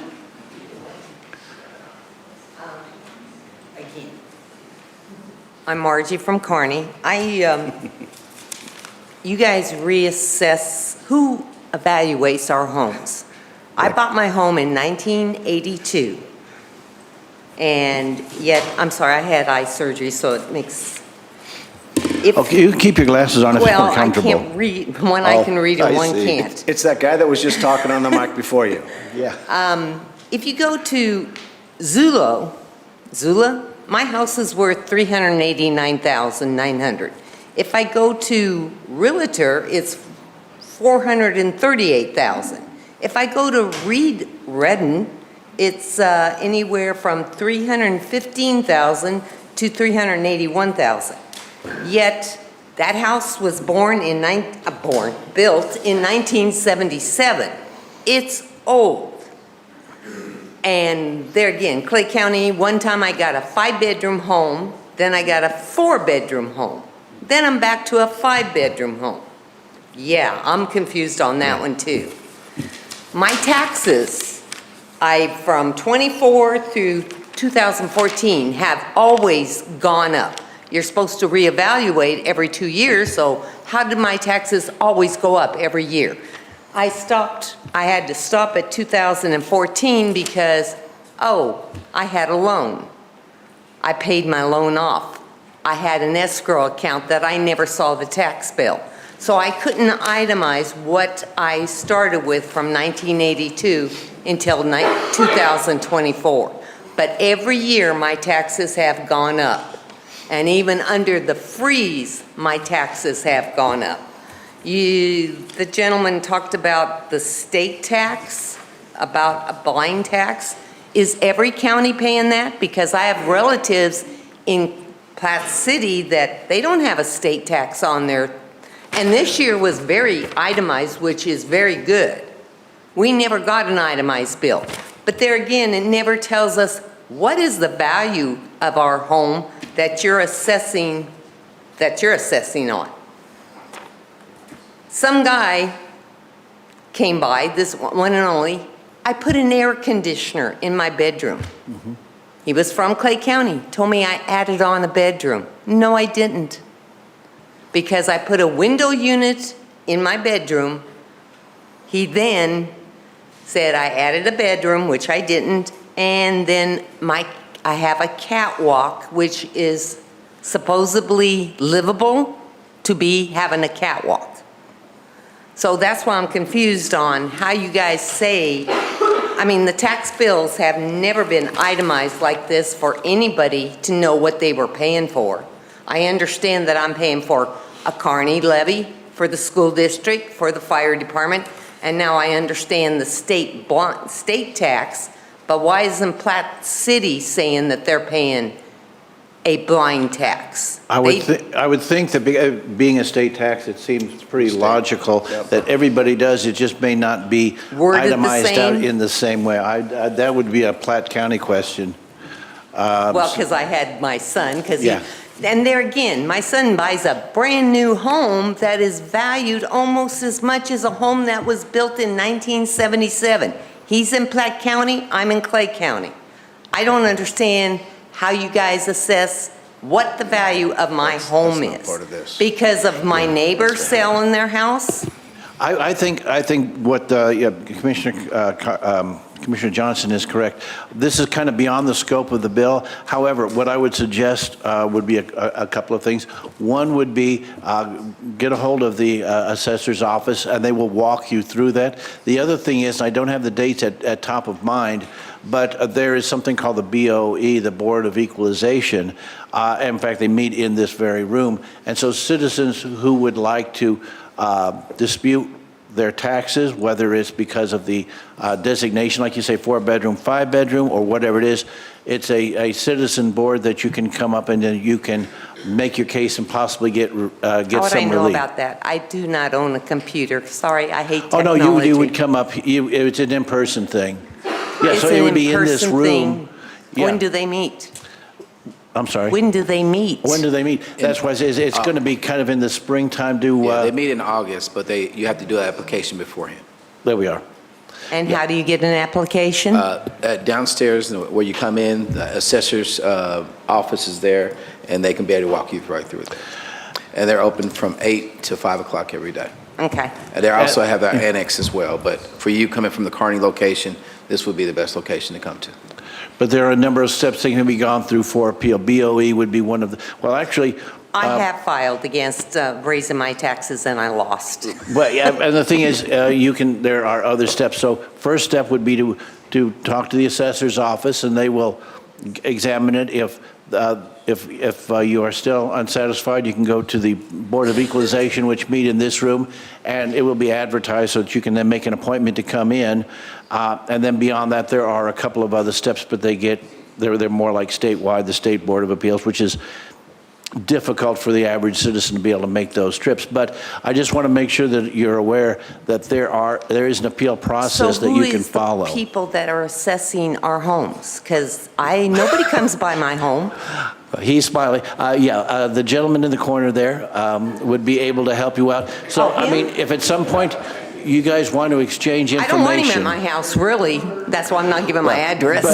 But the thing is, I wanted to disseminate that information to you, but we are going to need to kind of make sure that we stay on topic, or we could be here for a very long time. So we need to confine ourselves to comments on this particular piece of legislation in front of us. Well, that's why I was asking why my bill has gone up every year. It didn't freeze and it went up again. Right. And so if, in that case, the assessor would be one of the people that could maybe, thing is, we can answer general questions up here, but the assessor has the ability and the data and quite frankly the education to be able to focus in on your particular problem. So these things that are marked for the levies, that is not paying back the bonds. That's a completely different issue. Well, we were talking about whether you had 4 bedrooms or 5 bedrooms. Well, I've skipped that. Yeah, that gets a bit far afield. I'm back to 5, so. Okay. But on the bill, they itemized that we're paying for levies. Is that not the bond? Yes, it could be part of the bond. The levies are set by the jurisdictions. Yes. Again, we collect on our side and then we distribute. So like earlier when I was presenting the budget, that amount of money, we have some for our operating, but for our standpoint, we collect and then we distribute. So those levies are set by the different jurisdictions, whether it be a fire district, a school district, or things of that sort. So that's what you're seeing on your bill is those different districts that set those levies. What did we buy on that bond? Because since I am a senior, I don't remember what we voted for.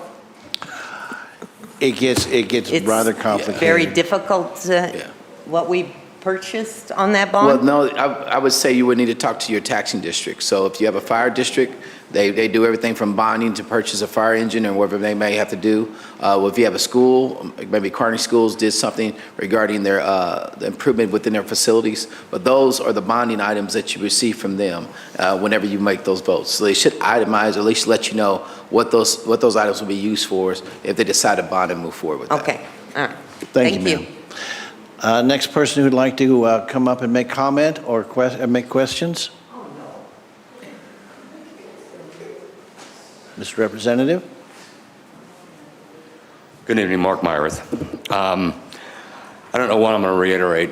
Commissioner Johnson said a lot, but I just remind that the seniors are not getting exempted from this. They're just getting capped at 24 levels. There's been some comments made that I've heard. I'll address what other state people are saying because they looked me up. when I got down there yesterday. So, but a lot of times when we look at these numbers, your eyes glaze over because most folks are just unaccustomed to this. But the best analogy that I heard is if you have a $25 an hour job and you go to your boss and you go, look, I can't make it on 25, can you do 35 an hour? He comes back the next day and said, I can't do 35, but I can do 30. So you're not happy, so you go home and you tell everybody you know that your boss just cheated you out of $5. So these numbers, the increase in net revenue, there's going to be a fiscal impact, no doubt. But these seniors are the ones that built the foundation for everything that we have right now, decades and decades and decades. It's time to give them a break. Is it fair for them to be able to vote another increase? I don't know what fair would be, but we all have to live. That's just the system that we have.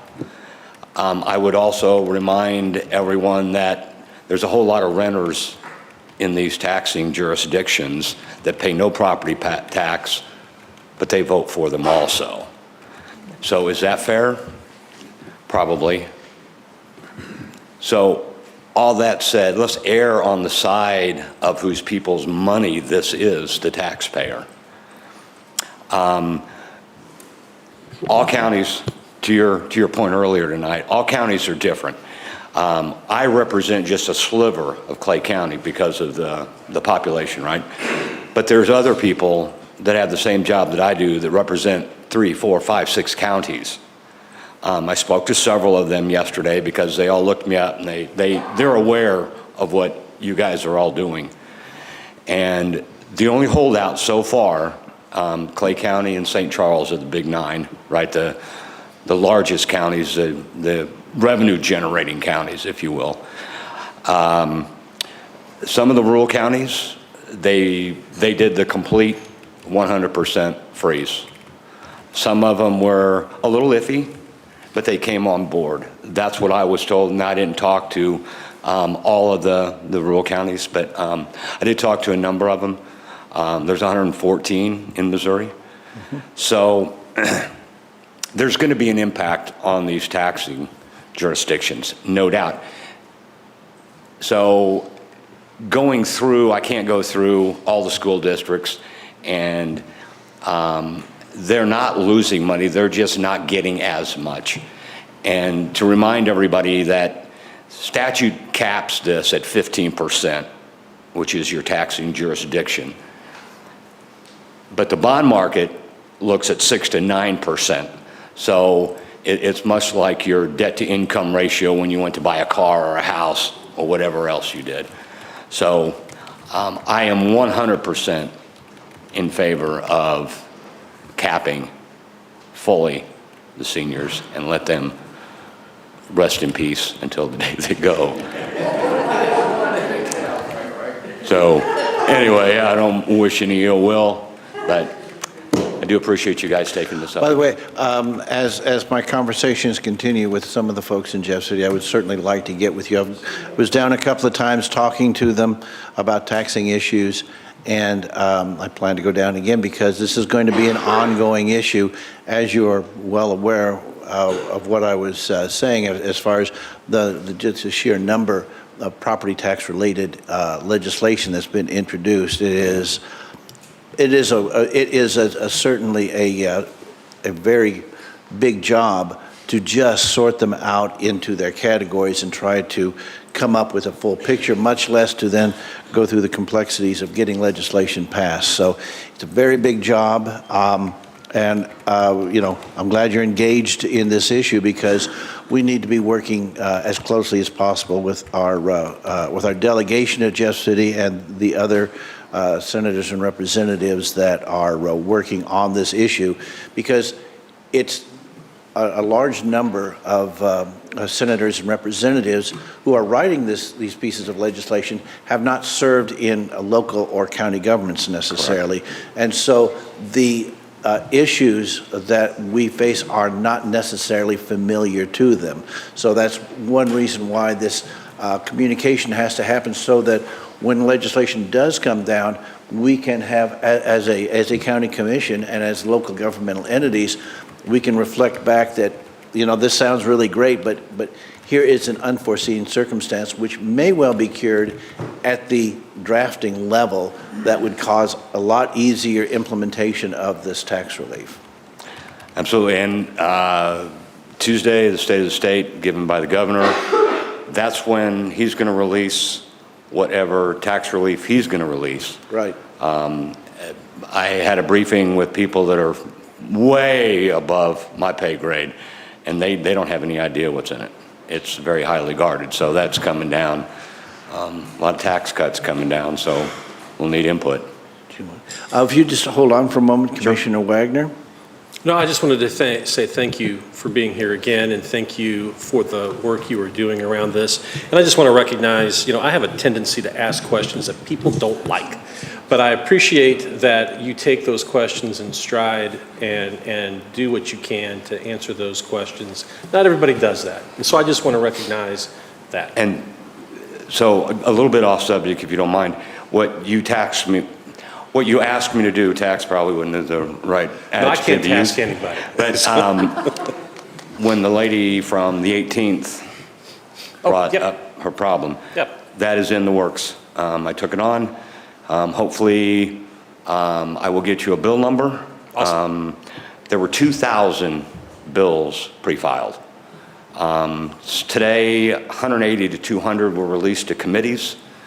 But when I get one, what it's going to do, it's like when peeling an onion to find out what's out there. Research has got it now, but they are very, very busy. When I get it, I will get it to you. But it will give you guys and gals, sorry, not gender specific, to have the jurisdiction to not to waive the tax, but to waive the penalties and the fees that come with paying late for whatever. So to give you guys the opportunity to do it. Well, so that's yeoman's work, and not everybody does it. And I just want to publicly say we'll see thank if we you for what can you're doing. see if we can get it done. Thank you. We do need, by the way, just to verify, one of the bills that I was reading through was 2780, House Bill 2780. So, yeah, a lot of bills out there. There are. A lot of bills, and they are obviously numeric. Do you know who sponsored it? Excuse me? No. But it might have been Representative Taylor, but I'm not entirely sure.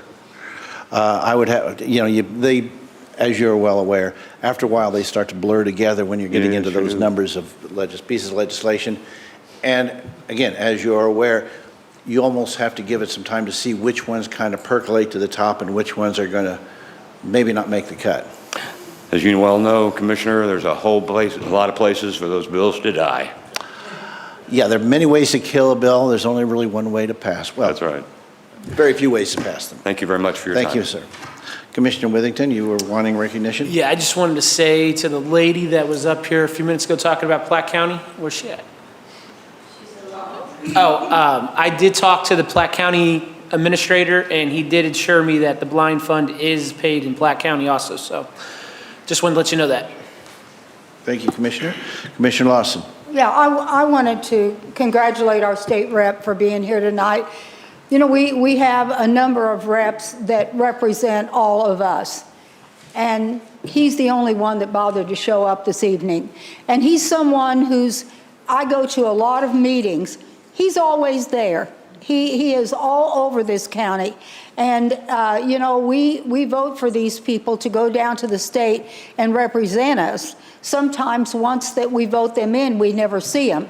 So it's really a comforting feeling when every meeting I go to that you're there, you listen to the problems, and you try to do something about it. So thank you so much for being here. I appreciate it.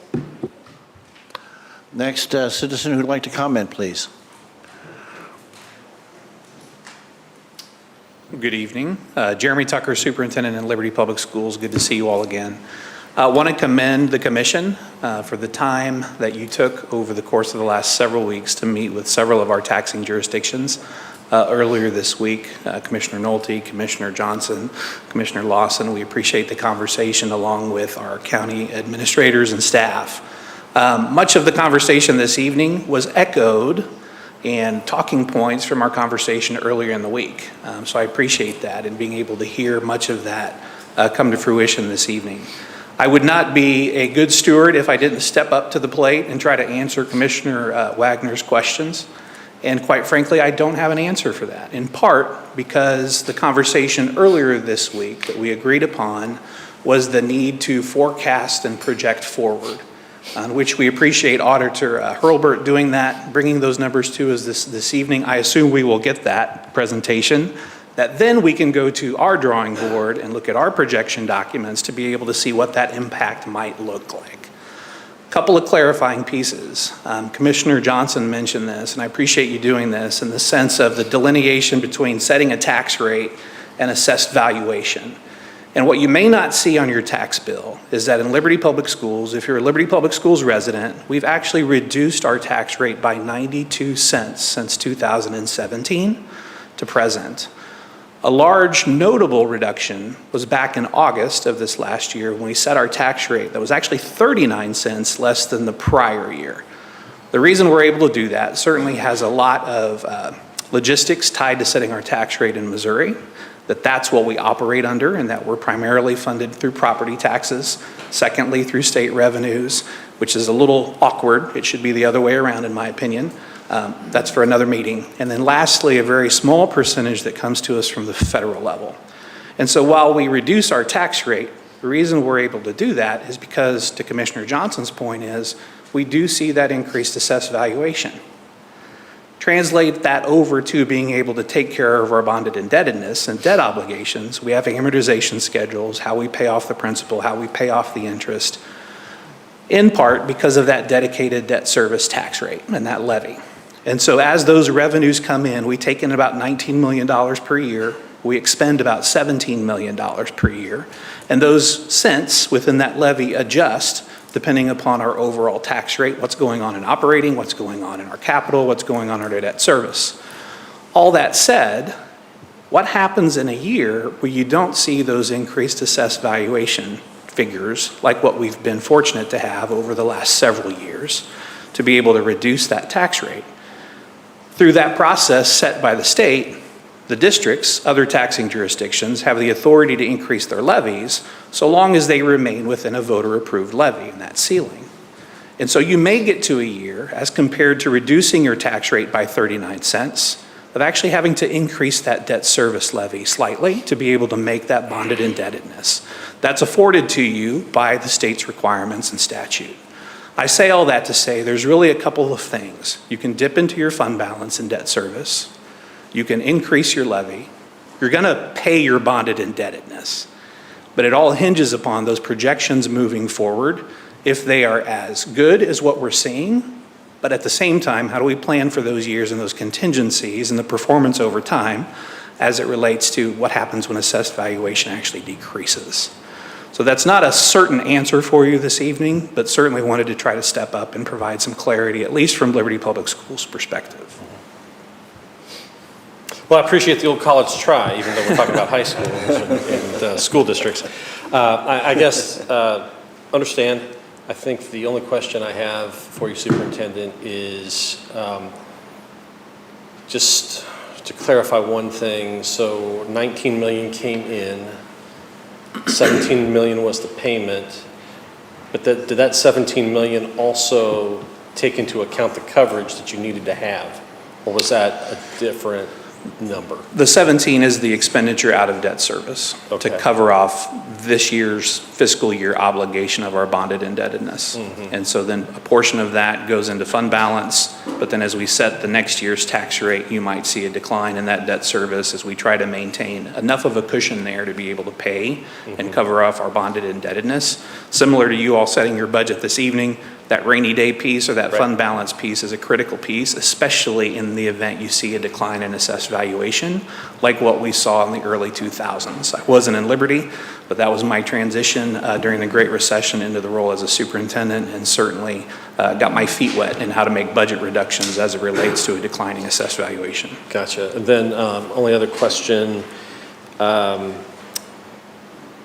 because it's been brought up with a couple of questions from individuals, I think you may have answered this when you came last time, but I assume we've got some new folks here tonight. So when you do the bond and the votes that were taken for the bond assumed a number of years, which I think was 20, was that a 20-year bond or just go ahead and whatever They that vary in terms of their timeline, but then you also have refinancing that's introduced in that, somewhere in between, to be able to capture a lower interest rate, to be able to realize additional savings. But you could run a 20-year bond, per se. Well, I assume that was part of the assumption, at least going in to whatever you were bonding for. It varies from district to district Yeah. or taxing jurisdiction to taxing jurisdiction. Yeah. Right. Okay. Thank you. Thank you. Thank you. Any further questions or comments? Thank you so much. Thank you all.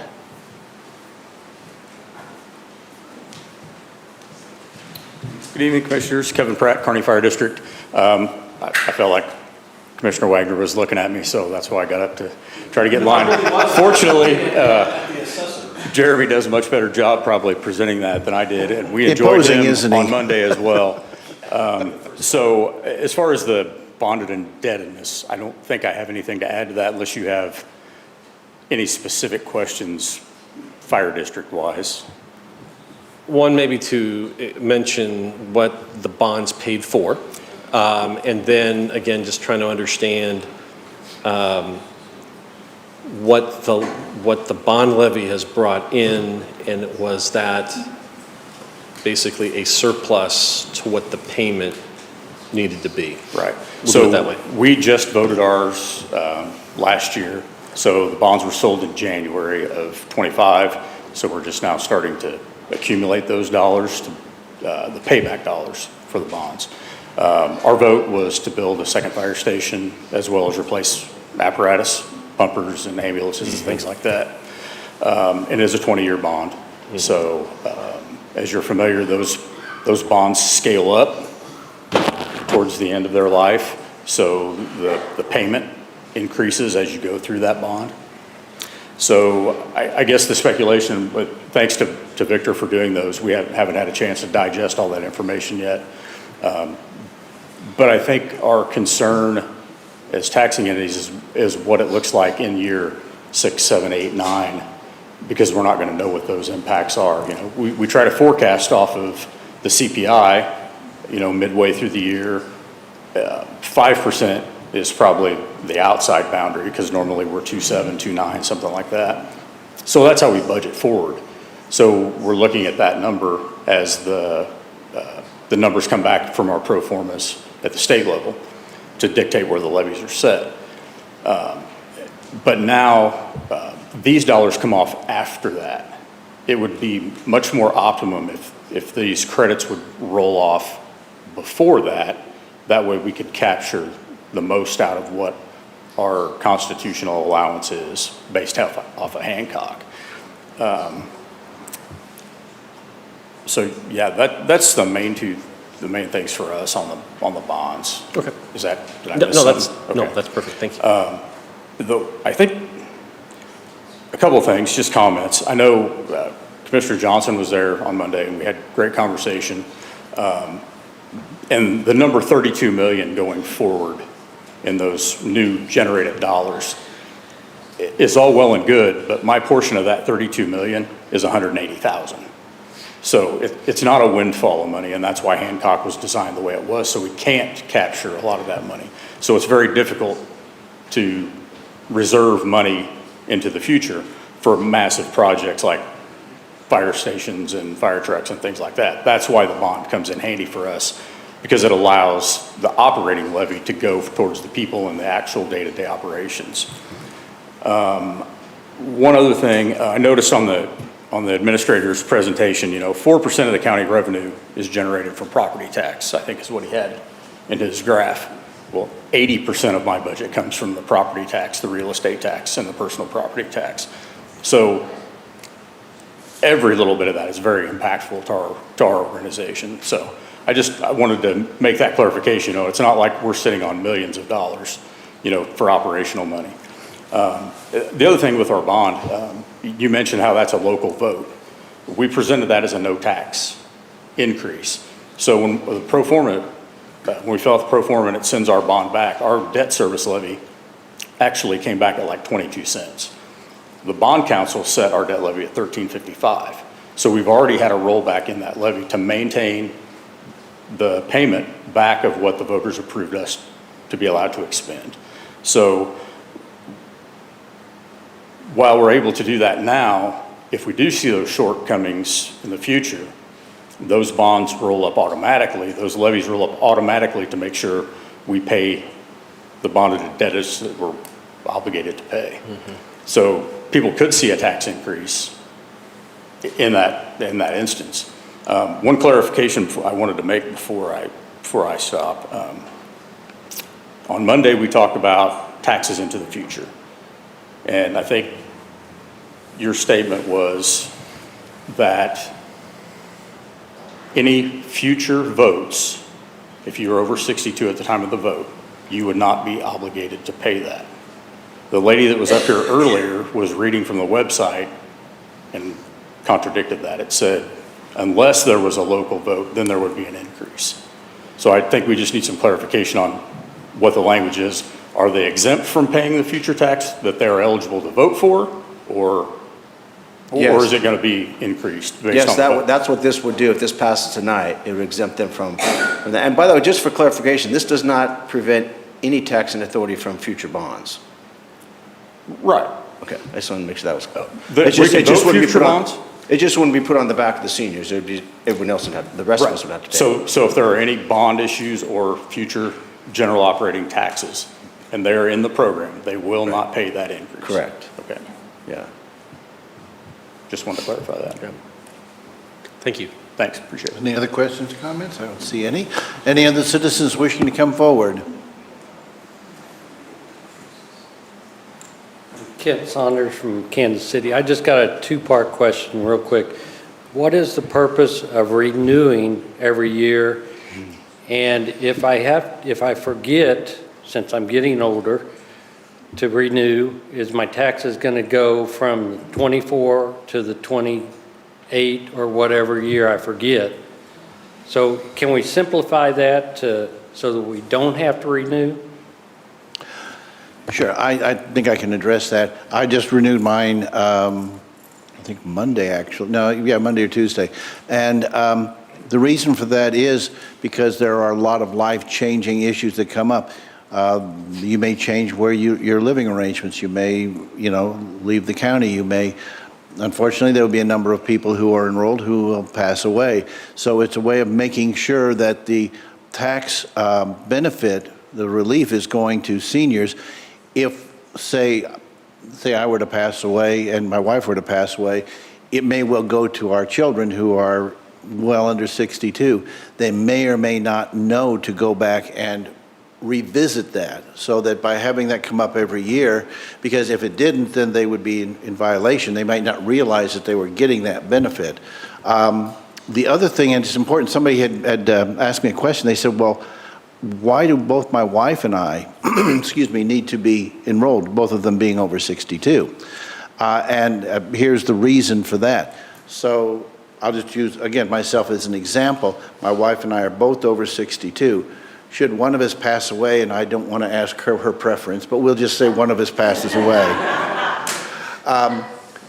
Since she is enrolled in the program, that would maintain the floor established.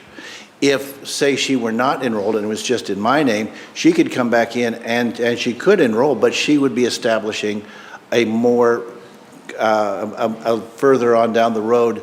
So it might be, say, 20, I don't know if I want to give myself a tombstone date here, but say it was in 2030, that would be the new floor that would be established. So it's a way of making sure that that is in place and that nobody falls through the cracks and nobody gets the benefit of that who is not qualified. Well, and I understand all that, but is there a way we can make it so, like, if we put it on our tax bill and just say, yes, we still live here, we're the same? I believe the thing is, right now we are going through it. I think as we get used to the program, I think they will occur to many of our staff, and I know they're always looking for ways to streamline how citizens are able to interact on this. So I think as we would rather go through, my preference would be that we go maybe through a little more trouble at the beginning to make sure nobody falls through the cracks. And then as we pick up a lot more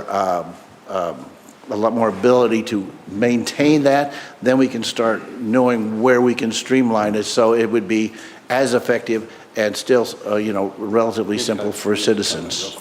Yeah, Commissioner, you're already on, okay. To answer your question more direct, my opinion is a little bit different. I think it's absolutely ridiculous that you guys have to reapply every year. It just, to me, I don't like that at all. I walked out here the other day and saw a whole line of seniors out there coming back in because every year they got to redo this. We got to fix that system. I've already talked to the county administrator about it.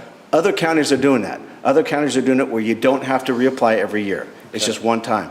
So we're looking at them to see how they're doing it so we can figure out how to do it ourselves. But to me, that's absolutely ridiculous. There's no reason for us to have seniors come back year after year after year. And for a lot of seniors, my mom's 92 years old, doesn't live in this county, but if she did, it would be my responsibility to bring her back year after year to do that, because can't do that. She won't remember to do that. And if you forget for some reason, and you don't do it in that, I think, 3-month window that they have, and by the way, the process, I will tell you, is fairly simple to renew. Right. But if you forget and don't do that in a 3-month process, then to your point, okay, now you revert back to higher taxes. No, it's not a good system. We got to do better. We got to fix that system. Okay. And we are working on that. And I know we've talked with the county administrator. I keep pointing over there. That's our county administrator right there. He and his staff are looking into how can we fix that. Okay. And perhaps we can get to that point, but in my point of view, we have to know where we're going before we can start putting shortcuts in place. And just for clarification too, you as an applicant, because of your age, but the credit is applied to your property. So that's part of the stigmatism, because that you may sell your property or do something else, and then that transfer that property, then that goes directly with that property. So that's part of it. So we're trying to look at what mechanisms we can do to not only streamline it, which we try to do this year. And mind you, this is the first year we had to renew. So as we go through this process, we'll work on how we can make it more efficient. And less Exactly. Commissioner Withington, did you have a question of this person? No, I have a comment about Okay, automatic thank you, renewals. sir. Please proceed. Yeah, so, I've been opposed to the having to renew every year too. I think it's stupid that we have to have these seniors do that every year. I said this from the very beginning. Platte County, Wes Minder and I are good friends, and Wes and I were talking. So Platte County they're doing automatic renewals, and they're working with the state of Missouri to do audits on changes of ownership in the Recorder of Deeds office. So it's something we could look into. I mean, they showed us how to fight the state tax commission, so maybe they could show us how to do automatic renewals. I'm not sure about showing how we fight the state tax commission, but I am aware that there's other opportunities there. And then as for Recorder of Deeds and working with the state as far as auditing, that is something to look at, but we also have an auditor on our side. So, it's something we can look at. Commissioner Wagner? Thank you. I was just going to add a couple points. One was, as I think our colleague just mentioned, the case of Jackson County, they also look at what the Recorder of Deeds produces. So I think there's certainly a path there. But I just want to point out again that, or has been mentioned, I don't think I've pointed it out, but what has been mentioned, nobody else in this country, no other state in this country does this that I'm aware of. And because nobody else does it in this country, there are no systems that you can just pull off the shelf and say, voila, here you go. And that's the challenge. And so I am certainly understanding of some of this frustration. My 80-year-old mom said, I haven't gotten my stuff from the county yet. What's going on? Do I still have to pay taxes? Yes, Mom, you have to pay taxes. But I point that out just to say that that frustration runs through everybody, but part of the deal here is no systems existed when this passed. And we had to cobble together a system that, as we have talked about many, many times, was challenging, just to say the least. So I do want to express some level of caution as we talk about, okay, how can we do it like Platte County does, how Jackson County does? Part of it's the systems. And I've not heard anybody who's come and said, I love the system you did this year. Nobody did that. Why? There's not been a system that's been created. We have been given a mandate, and we are building the plane as it's flying as a result, because no one else has had that plane before. So I appreciate that comment. It's very real, it's very true. There are others that are doing it. There are pathways to perhaps get there. But I will just ask, please, please understand that this system is never been created before, and we're all trying to do it. And we've got staff that are trying their best, and some things worked out, and some things did not. But we'll do better. I have confidence we'll do better. But please have that patience. Commissioner Wagner is right. We are pretty much inventing the wheel here. And like I say, the process has not run on greased rails this year. I think it is a good thing that we should be looking at how it would be that we could do automatic renewals and that sort of thing. However, let's get the base mission right first and make sure that is working. So that's really my emphasis. Can we do that? I hope so. I think so. But our emphasis should be on making sure that we get our base mission done, and that is delivering tax relief to seniors. Then we can talk about how we can make it more convenient. Commissioner Johnson. Yeah, first of all, I appreciate Commissioner Wagner's comments, and I agree with that.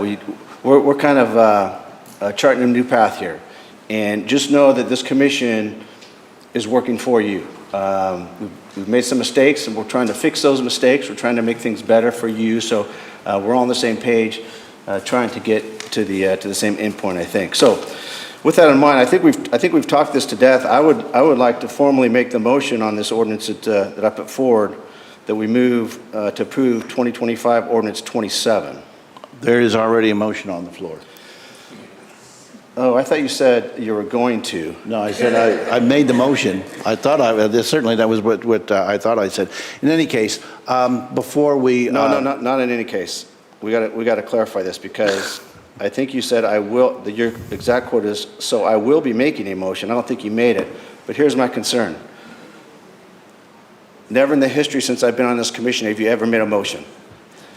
I'm looking at Robert's Rules of Order. It says, in a formal commission or council, the presiding commissioner should not make a motion while presiding. I don't want to screw this up. I don't want anybody to have any reason to say, no, this wasn't done right.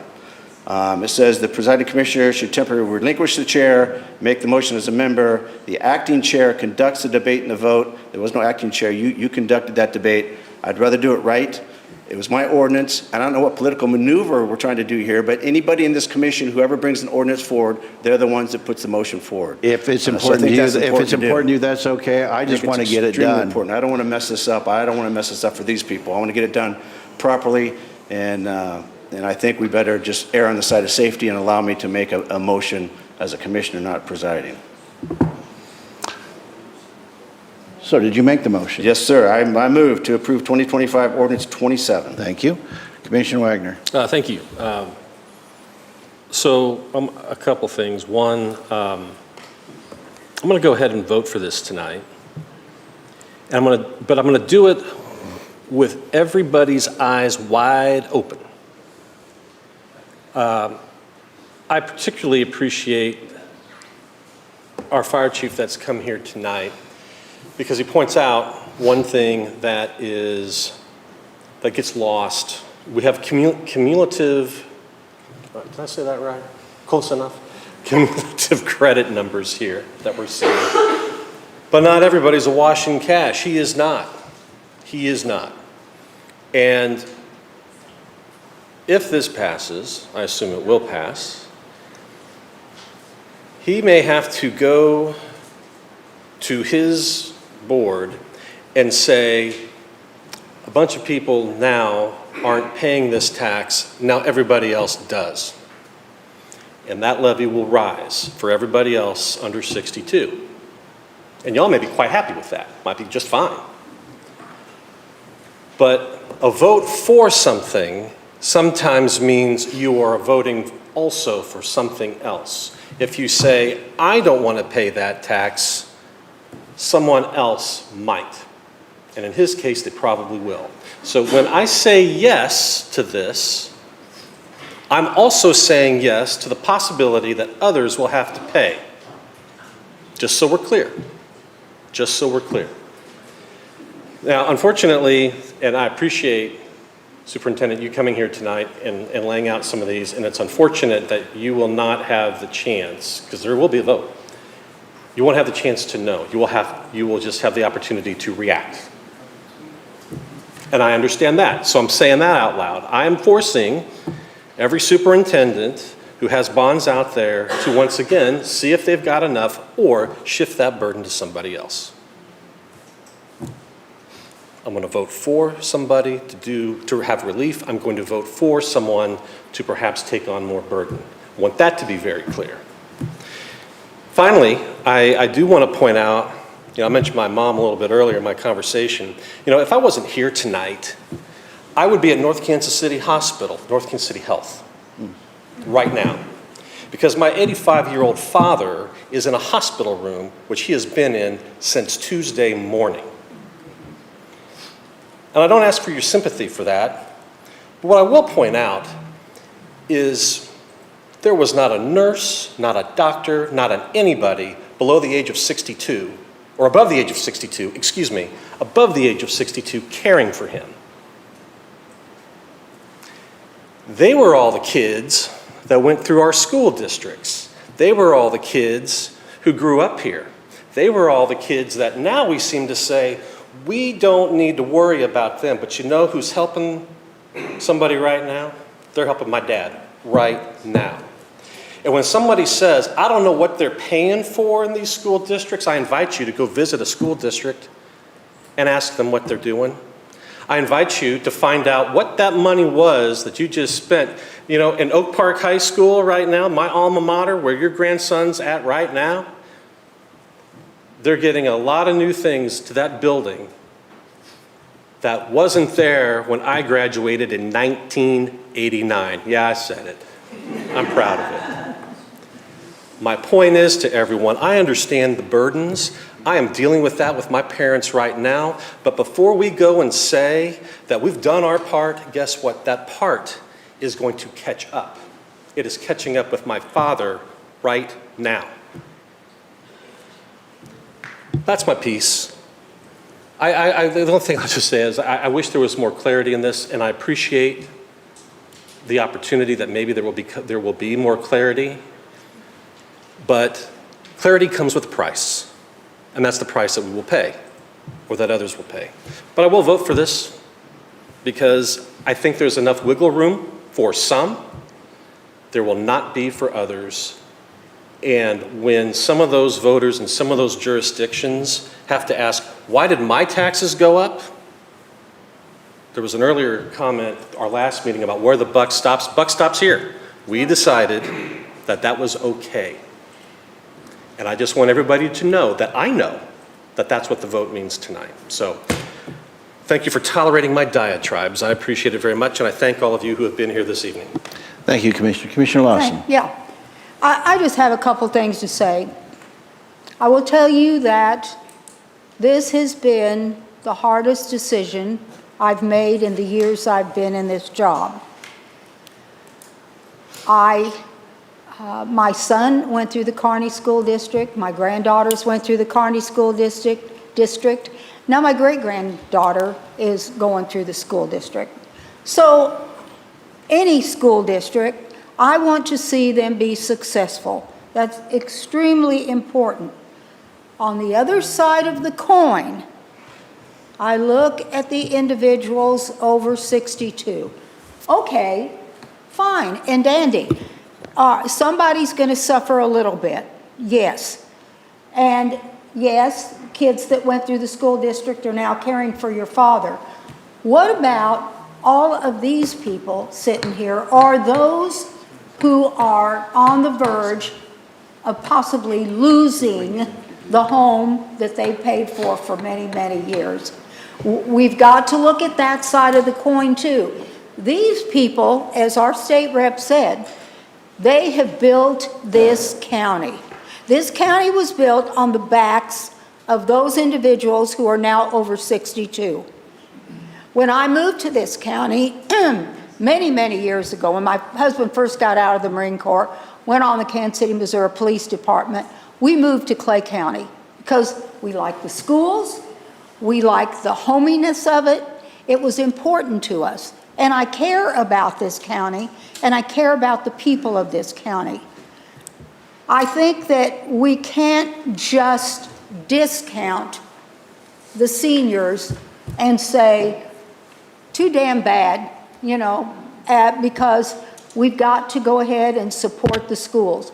I did take the time. I met with the Kearney superintendent, and I went to her office, and she shared with me some of the concerns that she had. And man, it blew me away so much. They have reduced enrollment, which I was shocked at. I said, are you kidding me? And with the town growing the way it's growing and the new homes coming in, you've got reduced enrollment. But that is something they're facing. There's, the needs for giving teachers raises. Sure, I want them to get raises. I want them to be comfortable teaching my granddaughter and all the other children. I don't want them walking away to another school district and then we have fewer teachers and there's difficulty. But damn it, we've got to take care of our seniors as well. There's not that big of a population. And like I've said before, some of us are going to go home to Jesus. That's for sure. We're not going to live another 50 years. So that's going to diminish that group of individuals. When we go, young people are going to probably move into our homes, and they're going to start paying the taxes. It's cyclical. It just, I think that for once, I'm making the hard decision. I'm not making it without a lot of study and talking and trying to do the right thing. To me, this is the right thing to do. So I want to thank all of you that came tonight. I have great respect for our educators. I always loved all my teachers.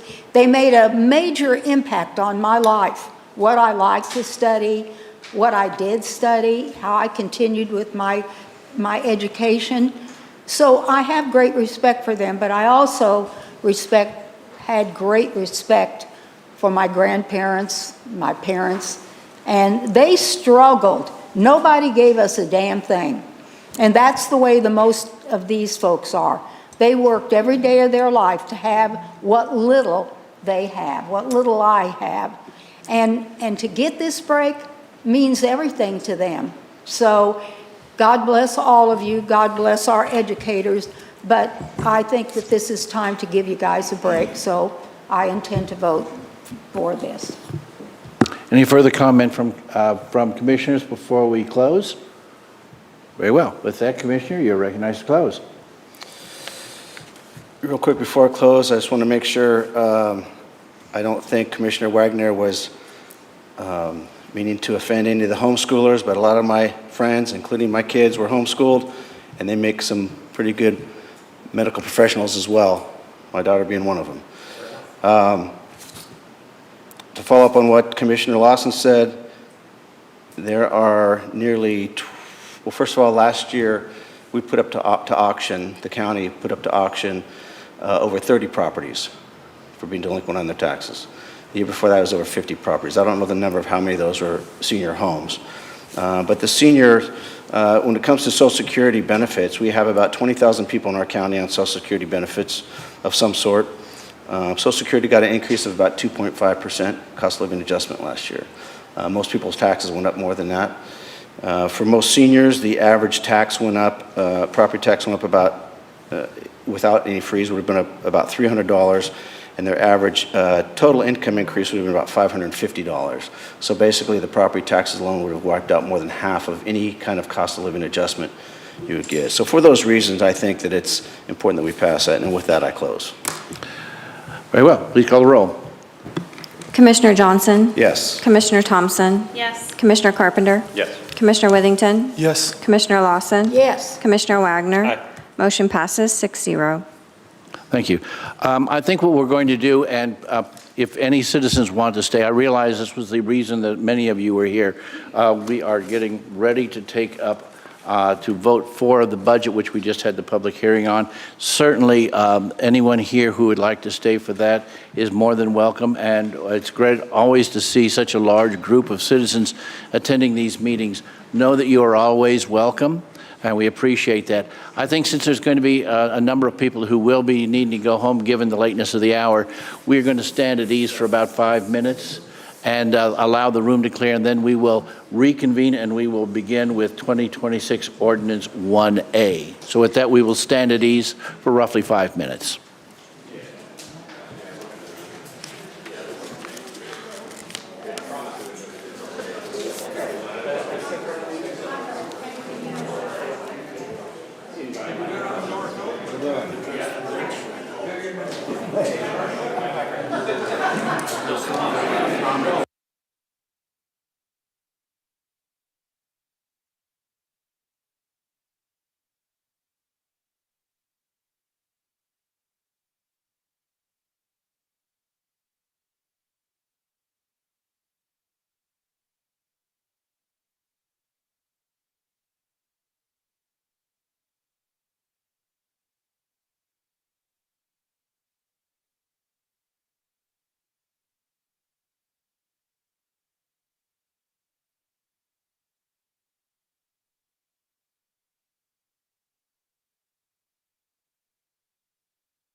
We will reconvene. I always make a point of listening to our sheriff.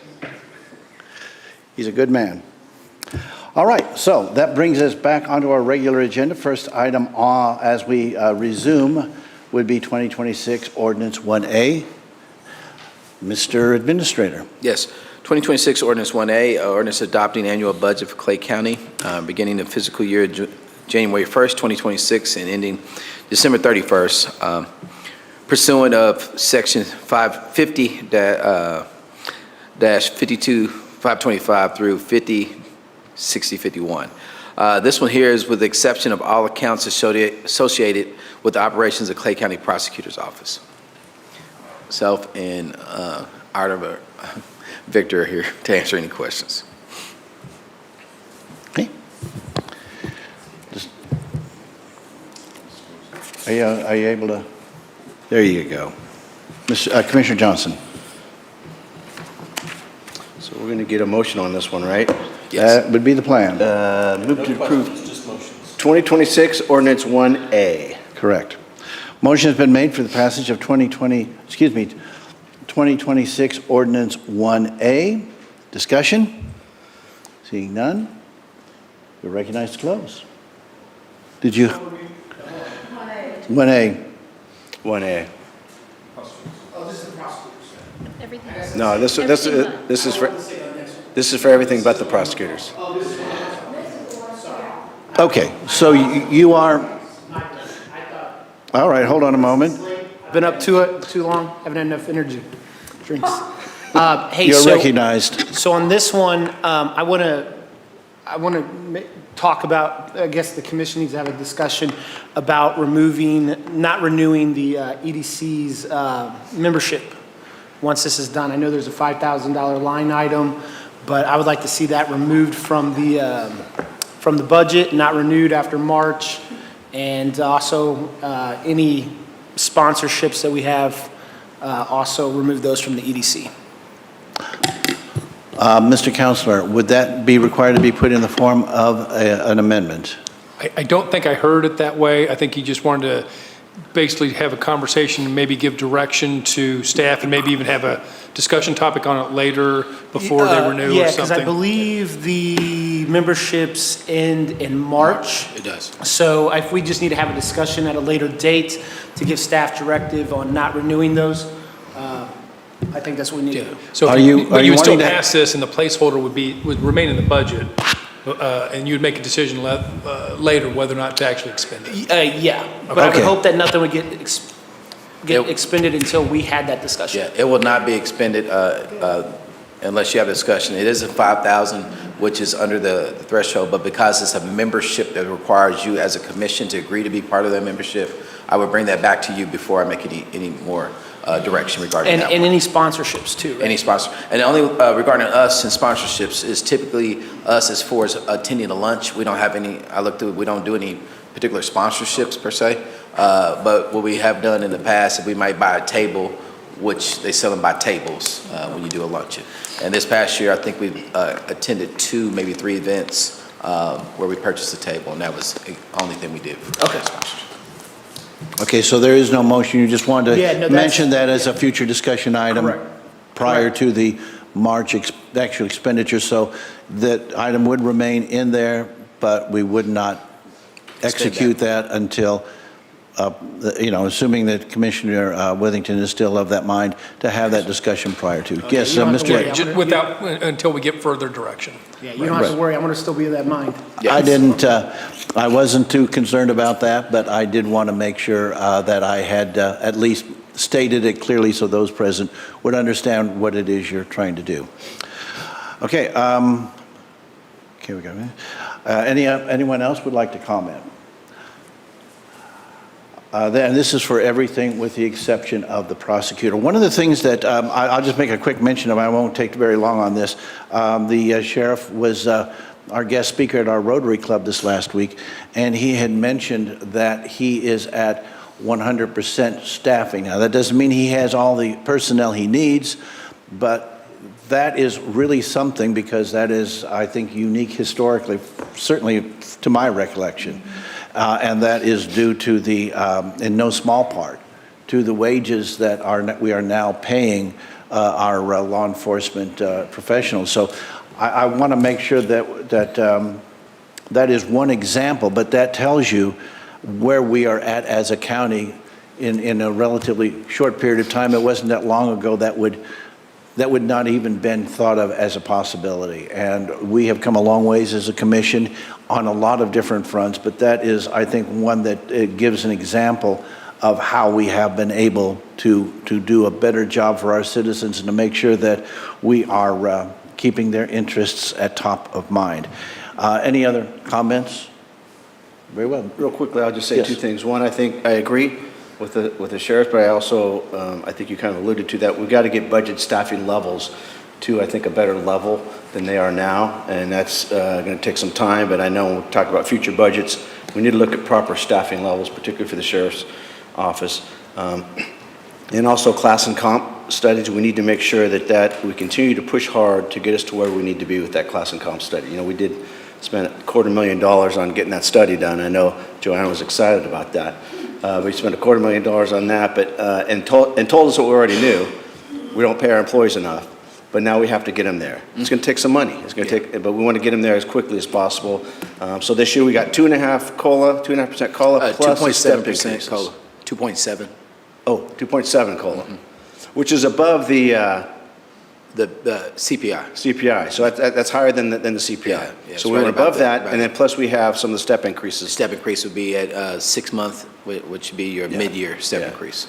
Just want to keep pushing that, and next year's plan to continue to move that. And one thing we explain to employees that the COLA impacts the amounts of the salary range of the step increase, but it does not give you a step. The next thing will be given a step. So COLA allows us to keep those steps in place to try to stay within the inflation. And then after that, you'll get a step too. And like you mentioned before, we absorbed the increase in health costs, which Yes. is huge. That was huge. Health, it's crazy what's going on with health insurance. That was and over how high that's going up. 1.5. That was close to 1.5. 1.5 million? Yes. That we absorbed on Yes, behalf of the employees. So that's good. Was it 1.5? Yes. Just say it with confidence. That's good. 1.5. Yeah. Commissioner Lawson. Yes, you know, I'm all for our law enforcement. I think that they do a wonderful job, and I want to see them paid, have good salaries that are competitive. But let's don't forget about all the other folks that do an unbelievably good job for this county. And I'm hoping that with the assessments that are going to be done now on all of our employees, that we can see some of these folks who have worked so diligently, so long for this county, that they're going to get some kind of a compensation as well. We don't want to forget them. Commissioner Withington. Yeah, I forgot to mention, I say this every year, and I hope my Western commissioners stick up for me on this. Western District citizens pay taxes too. We need to be finding ways to continue to expand county services into the Western District. We've had several conversations with Kansas City about a trail program that we can partner with, and Damon's been very helpful on that, and hopefully we can continue to help provide some services to the Western District. Agreed. Mr. Sheriff. Will Aiken, Clay County Sheriff. Commissioners, I have to say, if I don't say, I couldn't just sit back there and just let this ride. A large part of what I'm able to do is because of what happens in this room, right? And I have said it time and time again that I will always advocate for my office, but to Commissioner Lawson's point, I can't do what we do without the rest of our partners in this room. And I know with conversations that the county administrator and I have had, you know, putting together a budget of what, $187 million isn't easy when you have office holders and department heads and needs, you know, and community members coming in here and barking at you because we don't have technology that supports making it easy to pay their taxes. You know, so yeah, we absolutely recognize that. But I said just this morning at the meeting, the pre-commission meeting that we had, the direction that we're going now, I've been here for 13 years and I have never seen it this good. So we are headed in the right direction. You know, I am super grateful for what we have been able to do for the sheriff's office, but I'm also pleased to hear that we're also caring for the rest of our county employees because they do a wonderful job. They do an exceptional job as well. So I had to speak my piece on that. So thank you. By the way, and you may well want to stay for a moment, Mr. Sheriff. Something that we've talked about, you and I have talked about for years and years, is what we do about the jail that we have and the possibility of a new jail. I think that this year has to be the year when we stop talking so much and start acting more. And I want to tell you, I would be thrilled and honored to work with you to make sure that we are able to make that a reality. We are a growing county, and unfortunately, one of the things that grow, a lot of things grow, and they're not all good. And therefore, we need to have some kind of a plan, because these are long-term projects. We have to have a plan to where we go forward and get this thing going, and that's going to mean we're going to have to do some studies, we're going to have to do some research, but if we don't start this year, that's another year wasted. So I am very much looking forward to myself working with you and any other interested commissioners, because it has to happen, and sometimes it's just a matter of somebody saying, let's get it done. Yeah, you know, and Donna can attest this. Every time something breaks in our jail, it costs $100,000. Yeah. And for whatever reason, it's like it's hundreds of thousands of dollars. Those are just Band-Aids. You know, Commissioner Johnson's point, we need to look at staffing levels too, because in 2025, I spent a little over $1.5 million in overtime. All right, so yes, we're fully staffed, but we still need more people because we can't cover FMLA, military leave, sick leave, vacations. And then when we're already short, we have 4 people that have to go to the hospital. Like, we have to be able to support that. So yeah, we definitely need people, but $1.5 million in overtime, that doesn't account for how much money we have taken from Clay County taxpayers' dollars and sent it to other counties because we can't house the amount of inmates that we have in our jail. And it's not that we don't have the room. What dings us is classification, right? You can't put a child molester in with a homicide suspect. We clearly know what's going to happen with that. And so when we have, let's say, 21 people who's in a cell block, well, we got 20 beds in one cell block, but now we've got one person that we have to segregate from everyone else, and we can't put them in administrative segregation. Okay, that's against the law. But we're going to keep one person in a cell block of 20 beds? No, we're going to house that person out so we can put general population in there. And so we've been trying to manage that over, well, for years now. Yes. But last year really showed us that that is an unsustainable future if this is what we continue to expect. Because at 50 inmates, just 50 on average, and I think our average was around 40, 42 last year, a month. 50 inmates a month is between $1.8 and $2 million. 1.8 and $2 million. Let's just say $2 million for the sake of conversation, on top of $1.5 million in overtime. That's $3.5 million right there. And we were able to work it out to where we could get 5 new employees. Just 4 of those actually puts us at minimums in the jail, but it still doesn't account for all the leaves and stuff like that, and hospital runs and doctor visits and stuff. So we're getting there. We're getting there, but we definitely need to look at it starting this year. I know I've been talking about it. You've heard me talk about it for the last 5 years. The time is amongst us. And even though we're talking about it now, and let's say we get some action going, we hire some consultants to do some analyses on the different infrastructure and staffing and stuff like that, we're still looking at like 7 to 10 years out before we have a facility built. That's a long-term project. Well, it's a long-term project, and it's 7 years now. Next year, it'll be 7 years, but a year out. Yeah. This year has to be the year. We are over a quarter of the way into the 21st century. We need a 21st century facility. And what you'd mentioned, the overtime, which an antiquated building, I think, contributes to that to some degree. The thing that has always bothered me about overtime, and it's been a subject ever since I've been in this chair, and that's this. It is the money. Clearly the money is an issue.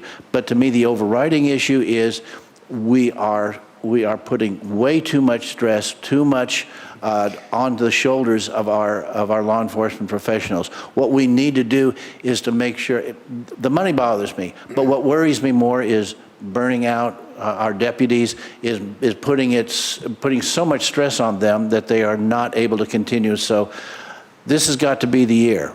We've got to, and we're in, hey, sad truth, it's going to cost money. We're going to have to come up with some money to do some of the upfront preliminary work, and that has to start this year. Absolutely. I just want to remind everyone too, when the comp study was completed, the vendor was up here, and they said that the national average for attrition is 10%. The national average, I think, in law enforcement, because we were talking about the sheriff's office.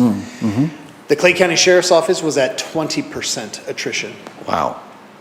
We were double the national average. And it was because we were forcing our employees to work 18-hour shifts back to back because we needed to force them to cover, right? We, at nighttime, have 9 employees that watch 375 inmates. Now, granted, at nighttime it's easy. They're sleeping, or they're supposed to be sleeping. But in the daytime, I have maybe 14 people that watches the same 375 inmates. But now we have to feed them twice. We have to do med pass. We have to do court runs.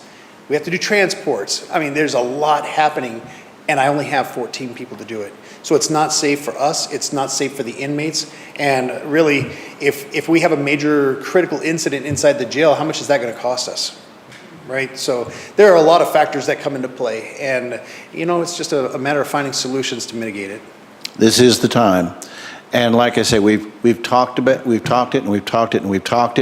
Now is the time to start taking concrete action. I would like to meet with you possibly later this month, maybe February, and I would invite any commissioners who would like to join in that effort, to join that,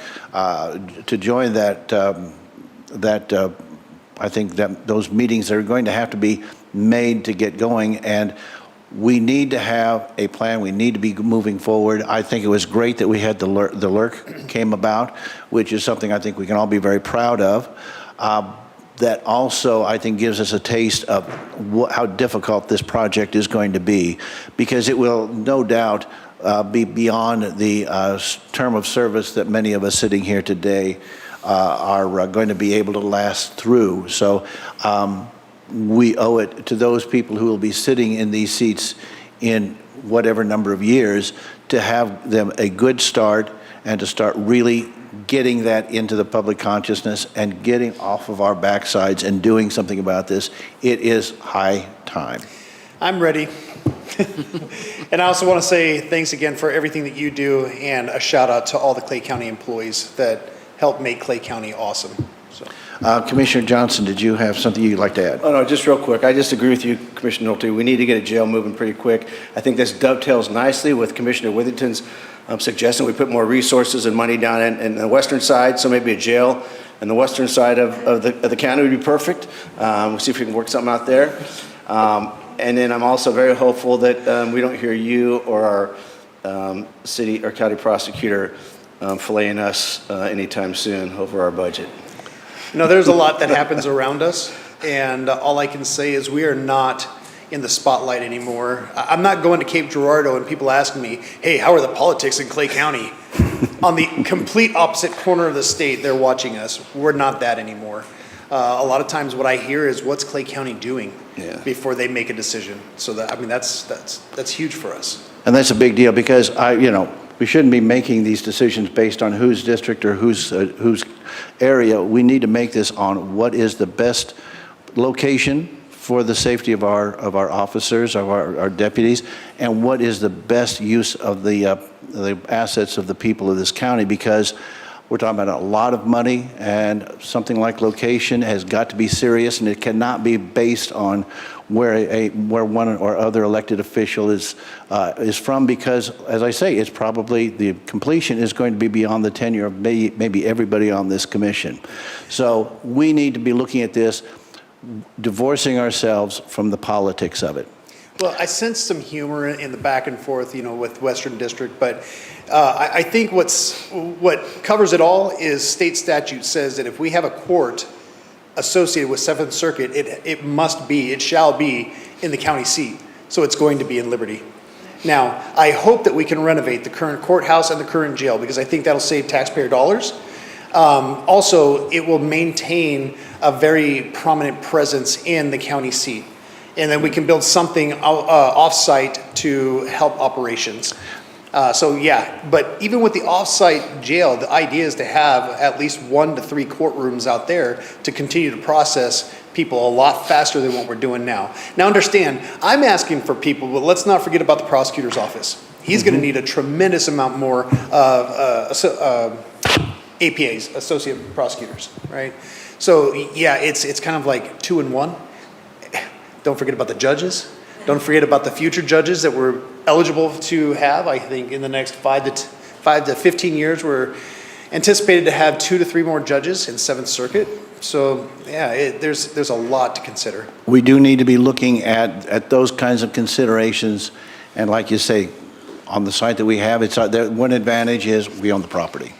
But those considerations have to be gone through very, very directly and very minutely, because there are a lot of things that might seem small but could impact the cost dramatically.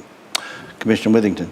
Yeah, I just want to say, I'm glad you pointed out the humor. Some people, it's over their head jokes. But I know that it has to be in the county seat. So I took a tour the other day of about 100 acres of undeveloped land, just half a mile from Liberty. Maybe we could talk to our city councilman about annexing. It's about 112th Street by Roosterville, and there's nothing but a couple horses and some pigs and some goats. But I think we can get a good deal on that, huh, Jay? There's always a price for everything. I will say that Yes. strategically and tactically, we look at it from serving our community, but there is a location that I have in mind, and I know I've mentioned it to the county administrator, that would set us up very, really with success, because they would allow us to have access to 2 major highways and to get anywhere in the county from that location a lot faster than what we're doing now. And the reason why I say that is because we are here in the middle of Liberty. When my deputies have to respond to an emergency call for service, they have to go sometimes without lights and siren, but when they do have their lights and siren on, they have to drive 25 miles an hour to get out of Liberty and then respond accordingly. So yeah, those are the small things that we have to think about. How are we going to get to where we need to go? All right, if there are no other comments, Commissioner, you are recognized to close. I close. Please call the roll. Commissioner Johnson? Yes. Commissioner Thompson? Yes. Commissioner Carpenter? Yes. Commissioner Withington? Yes. Commissioner Lawson? Yes. Commissioner Wagner? Aye. Motion passes 6-0. Thank you. That brings us to 2026 Ordinance 1B. Administrator? Sure, 2026 Ordinance 1B. It's the second budget ordinance is for all accounts associated with the operations of Clay County Prosecutor's Office. Same time frame, beginning January 1st, 2026 and ending December 31st, 2026, pursuant to the same sections in our revised Missouri statutes. Very good. Commissioner Johnson? Move to approve 2026 Ordinance 1B. Motion is made for the approval of 2026 Ordinance 1B. Discussion? Seeing none, you are recognized to close. I close. Please call the roll. Commissioner Johnson? Yes. Commissioner Thompson? I recuse myself. Commissioner Carpenter? Yes. Commissioner Withington? Yes. Commissioner Lawson? Yes. Commissioner Wagner? Aye. Motion passes 5 in favor, 1 recusal. That concludes our regular agenda. County Administrator comments. Mr. Administrator? Yes, a couple items. One is a reminder that there's a survey out for Parks Department for our master plan, looking for some input from citizens. Saw it in a couple of social media ads and other places that you can go online and complete the survey. The other one is a reminder of a call for artists for our Go North. We have a 20-foot soccer ball that we're looking for artists to help with coming up with what the rendering would look like. So if you know of artists or you're aspiring artists, you have to have some work, not just crayons and Crayola, that you've done that give to us, but more than looking for some medals regarding that one. And the other one I just wanted to, past few weeks, it's my first time going through the collection here. I've always been a payer, but not a participant. And when I say that, meaning walking through the hallways, during the morning, and I've heard a couple things. It's more than ever before, things like that. But I want to say that I felt like the staff stepped up a lot. It wasn't perfect, and I think, like I agree with Commissioner Johnson, it wasn't where we wanted to be. But I will say that when there was a call to staff to help out with the collector's office, to help with the things we need to do, everything from stanchions to coffee, that each department stepped up. And a lot of our employees went ahead and volunteered to help direct traffic and help with people from all directions. So from our sheriff department, our recorder of deeds office, our clerk's office, assessor's office, the collector's office, administration office, all those stepped up to help out, the quick building from HR and everyone. So I want to thank staff for that publicly, because it shows our commitment to serving the citizens of Clay County. So Thank you. that'd be it for me. And our next meeting is next week, and I'm hoping that we won't continue to try to get to that point, and that will end sometime soon. But it's next week, so the 15th. All right, Commissioner comments, Commissioner Carpenter? I just want to say Happy New Year to everybody. Glad to be doing this for another year. I think we're going to have a good one here in Clay County and hopefully across the country.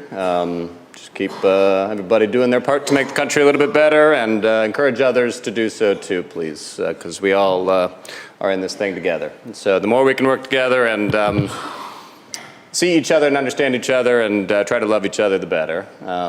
It's a busy day for me for all kinds of reasons. One of them, Megan very kindly remembered, on January 8th, 1958, my mom was born. And so today is her birthday, so happy birthday to my mom.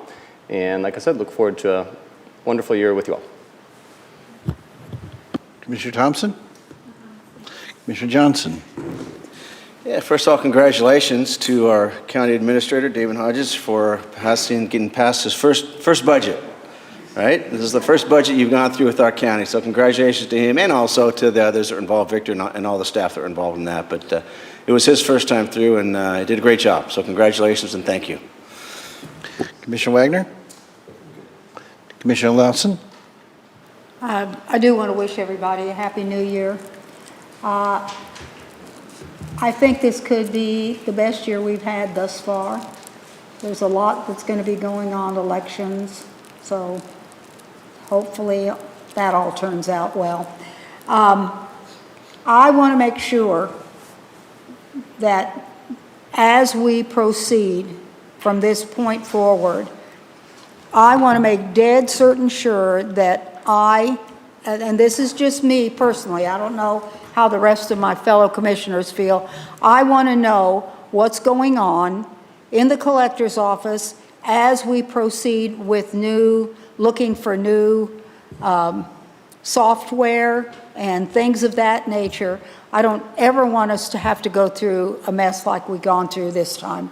So I'd like to, I'm not saying I have to approve everything. I'm just saying I'd like some updates to know we've done this, we're going to look at this, they're going to come in and do some kind of a looks through our, whatever they're going to do. I would like to know that something is happening and kind of a time frame when we can think that we can see when we'll have something concrete that can be presented to the commission. This thing was overwhelming this year for everybody, especially our collector. So anyway, anything that is happening, I'd love to know. Yeah, So and I would thank say you. right now, our sole focus is to collections and distribution, and that's been the focus. I mean, we'll give you updates on those. Have no problem with that, give you an update as we go along. But this next 3 weeks, we will be working on continue our collection and getting those things Sure. completed office-wise, and they've done a good job on trying to get that. It was quite a few that came before the 31st deadline, and so we'll give you some updates on that too as well next week. Okay, thank you. Commissioner Withington? Yeah, thanks Damon, Victor, staff, everybody for helping with the budgets. Thank you Barb and Dieta for answering all those emails that I forwarded you guys. Appreciate you guys. John usually has some really good quotes that he shares. He didn't do that tonight, so I'm going to share one. Courage isn't saying what's popular. It's saying what's true, even when everyone else is silent. I also want to say thank you to Damon and the entire staff, obviously our auditor, who put together a budget that I think we can be very proud of. We seem to be improving as we go along, and that's a great thing. And certainly, you've survived your first budget, so congratulations. We hope that it's going to continue to get better from there, and I have every confidence it will. We are also going to be we've started our new year, and I hope this is going to be a time when we can contemplate how it is we can work more constructively together. As we have conversations together, as we converse with one another, it would be a good idea for us to work in a little bit more respect for one another, and to make sure that our communications and that our conversations together are open and freewheeling, so that we can make sure that we can avoid as many misunderstandings as possible. So I would hope that, once again, I would just say that any commissioner who wants to talk to me, I'm willing to talk to. And I am looking very much forward to having a more productive and even better year here in Clay County as we go forward. Let us also remember that the words we say have meaning. So when we converse with one another, when we make comments, let us keep the spirit of Christmas in our hearts that we have recently celebrated, and make sure that that does not stray very far from our thoughts. With that, we are adjourned. Thank you.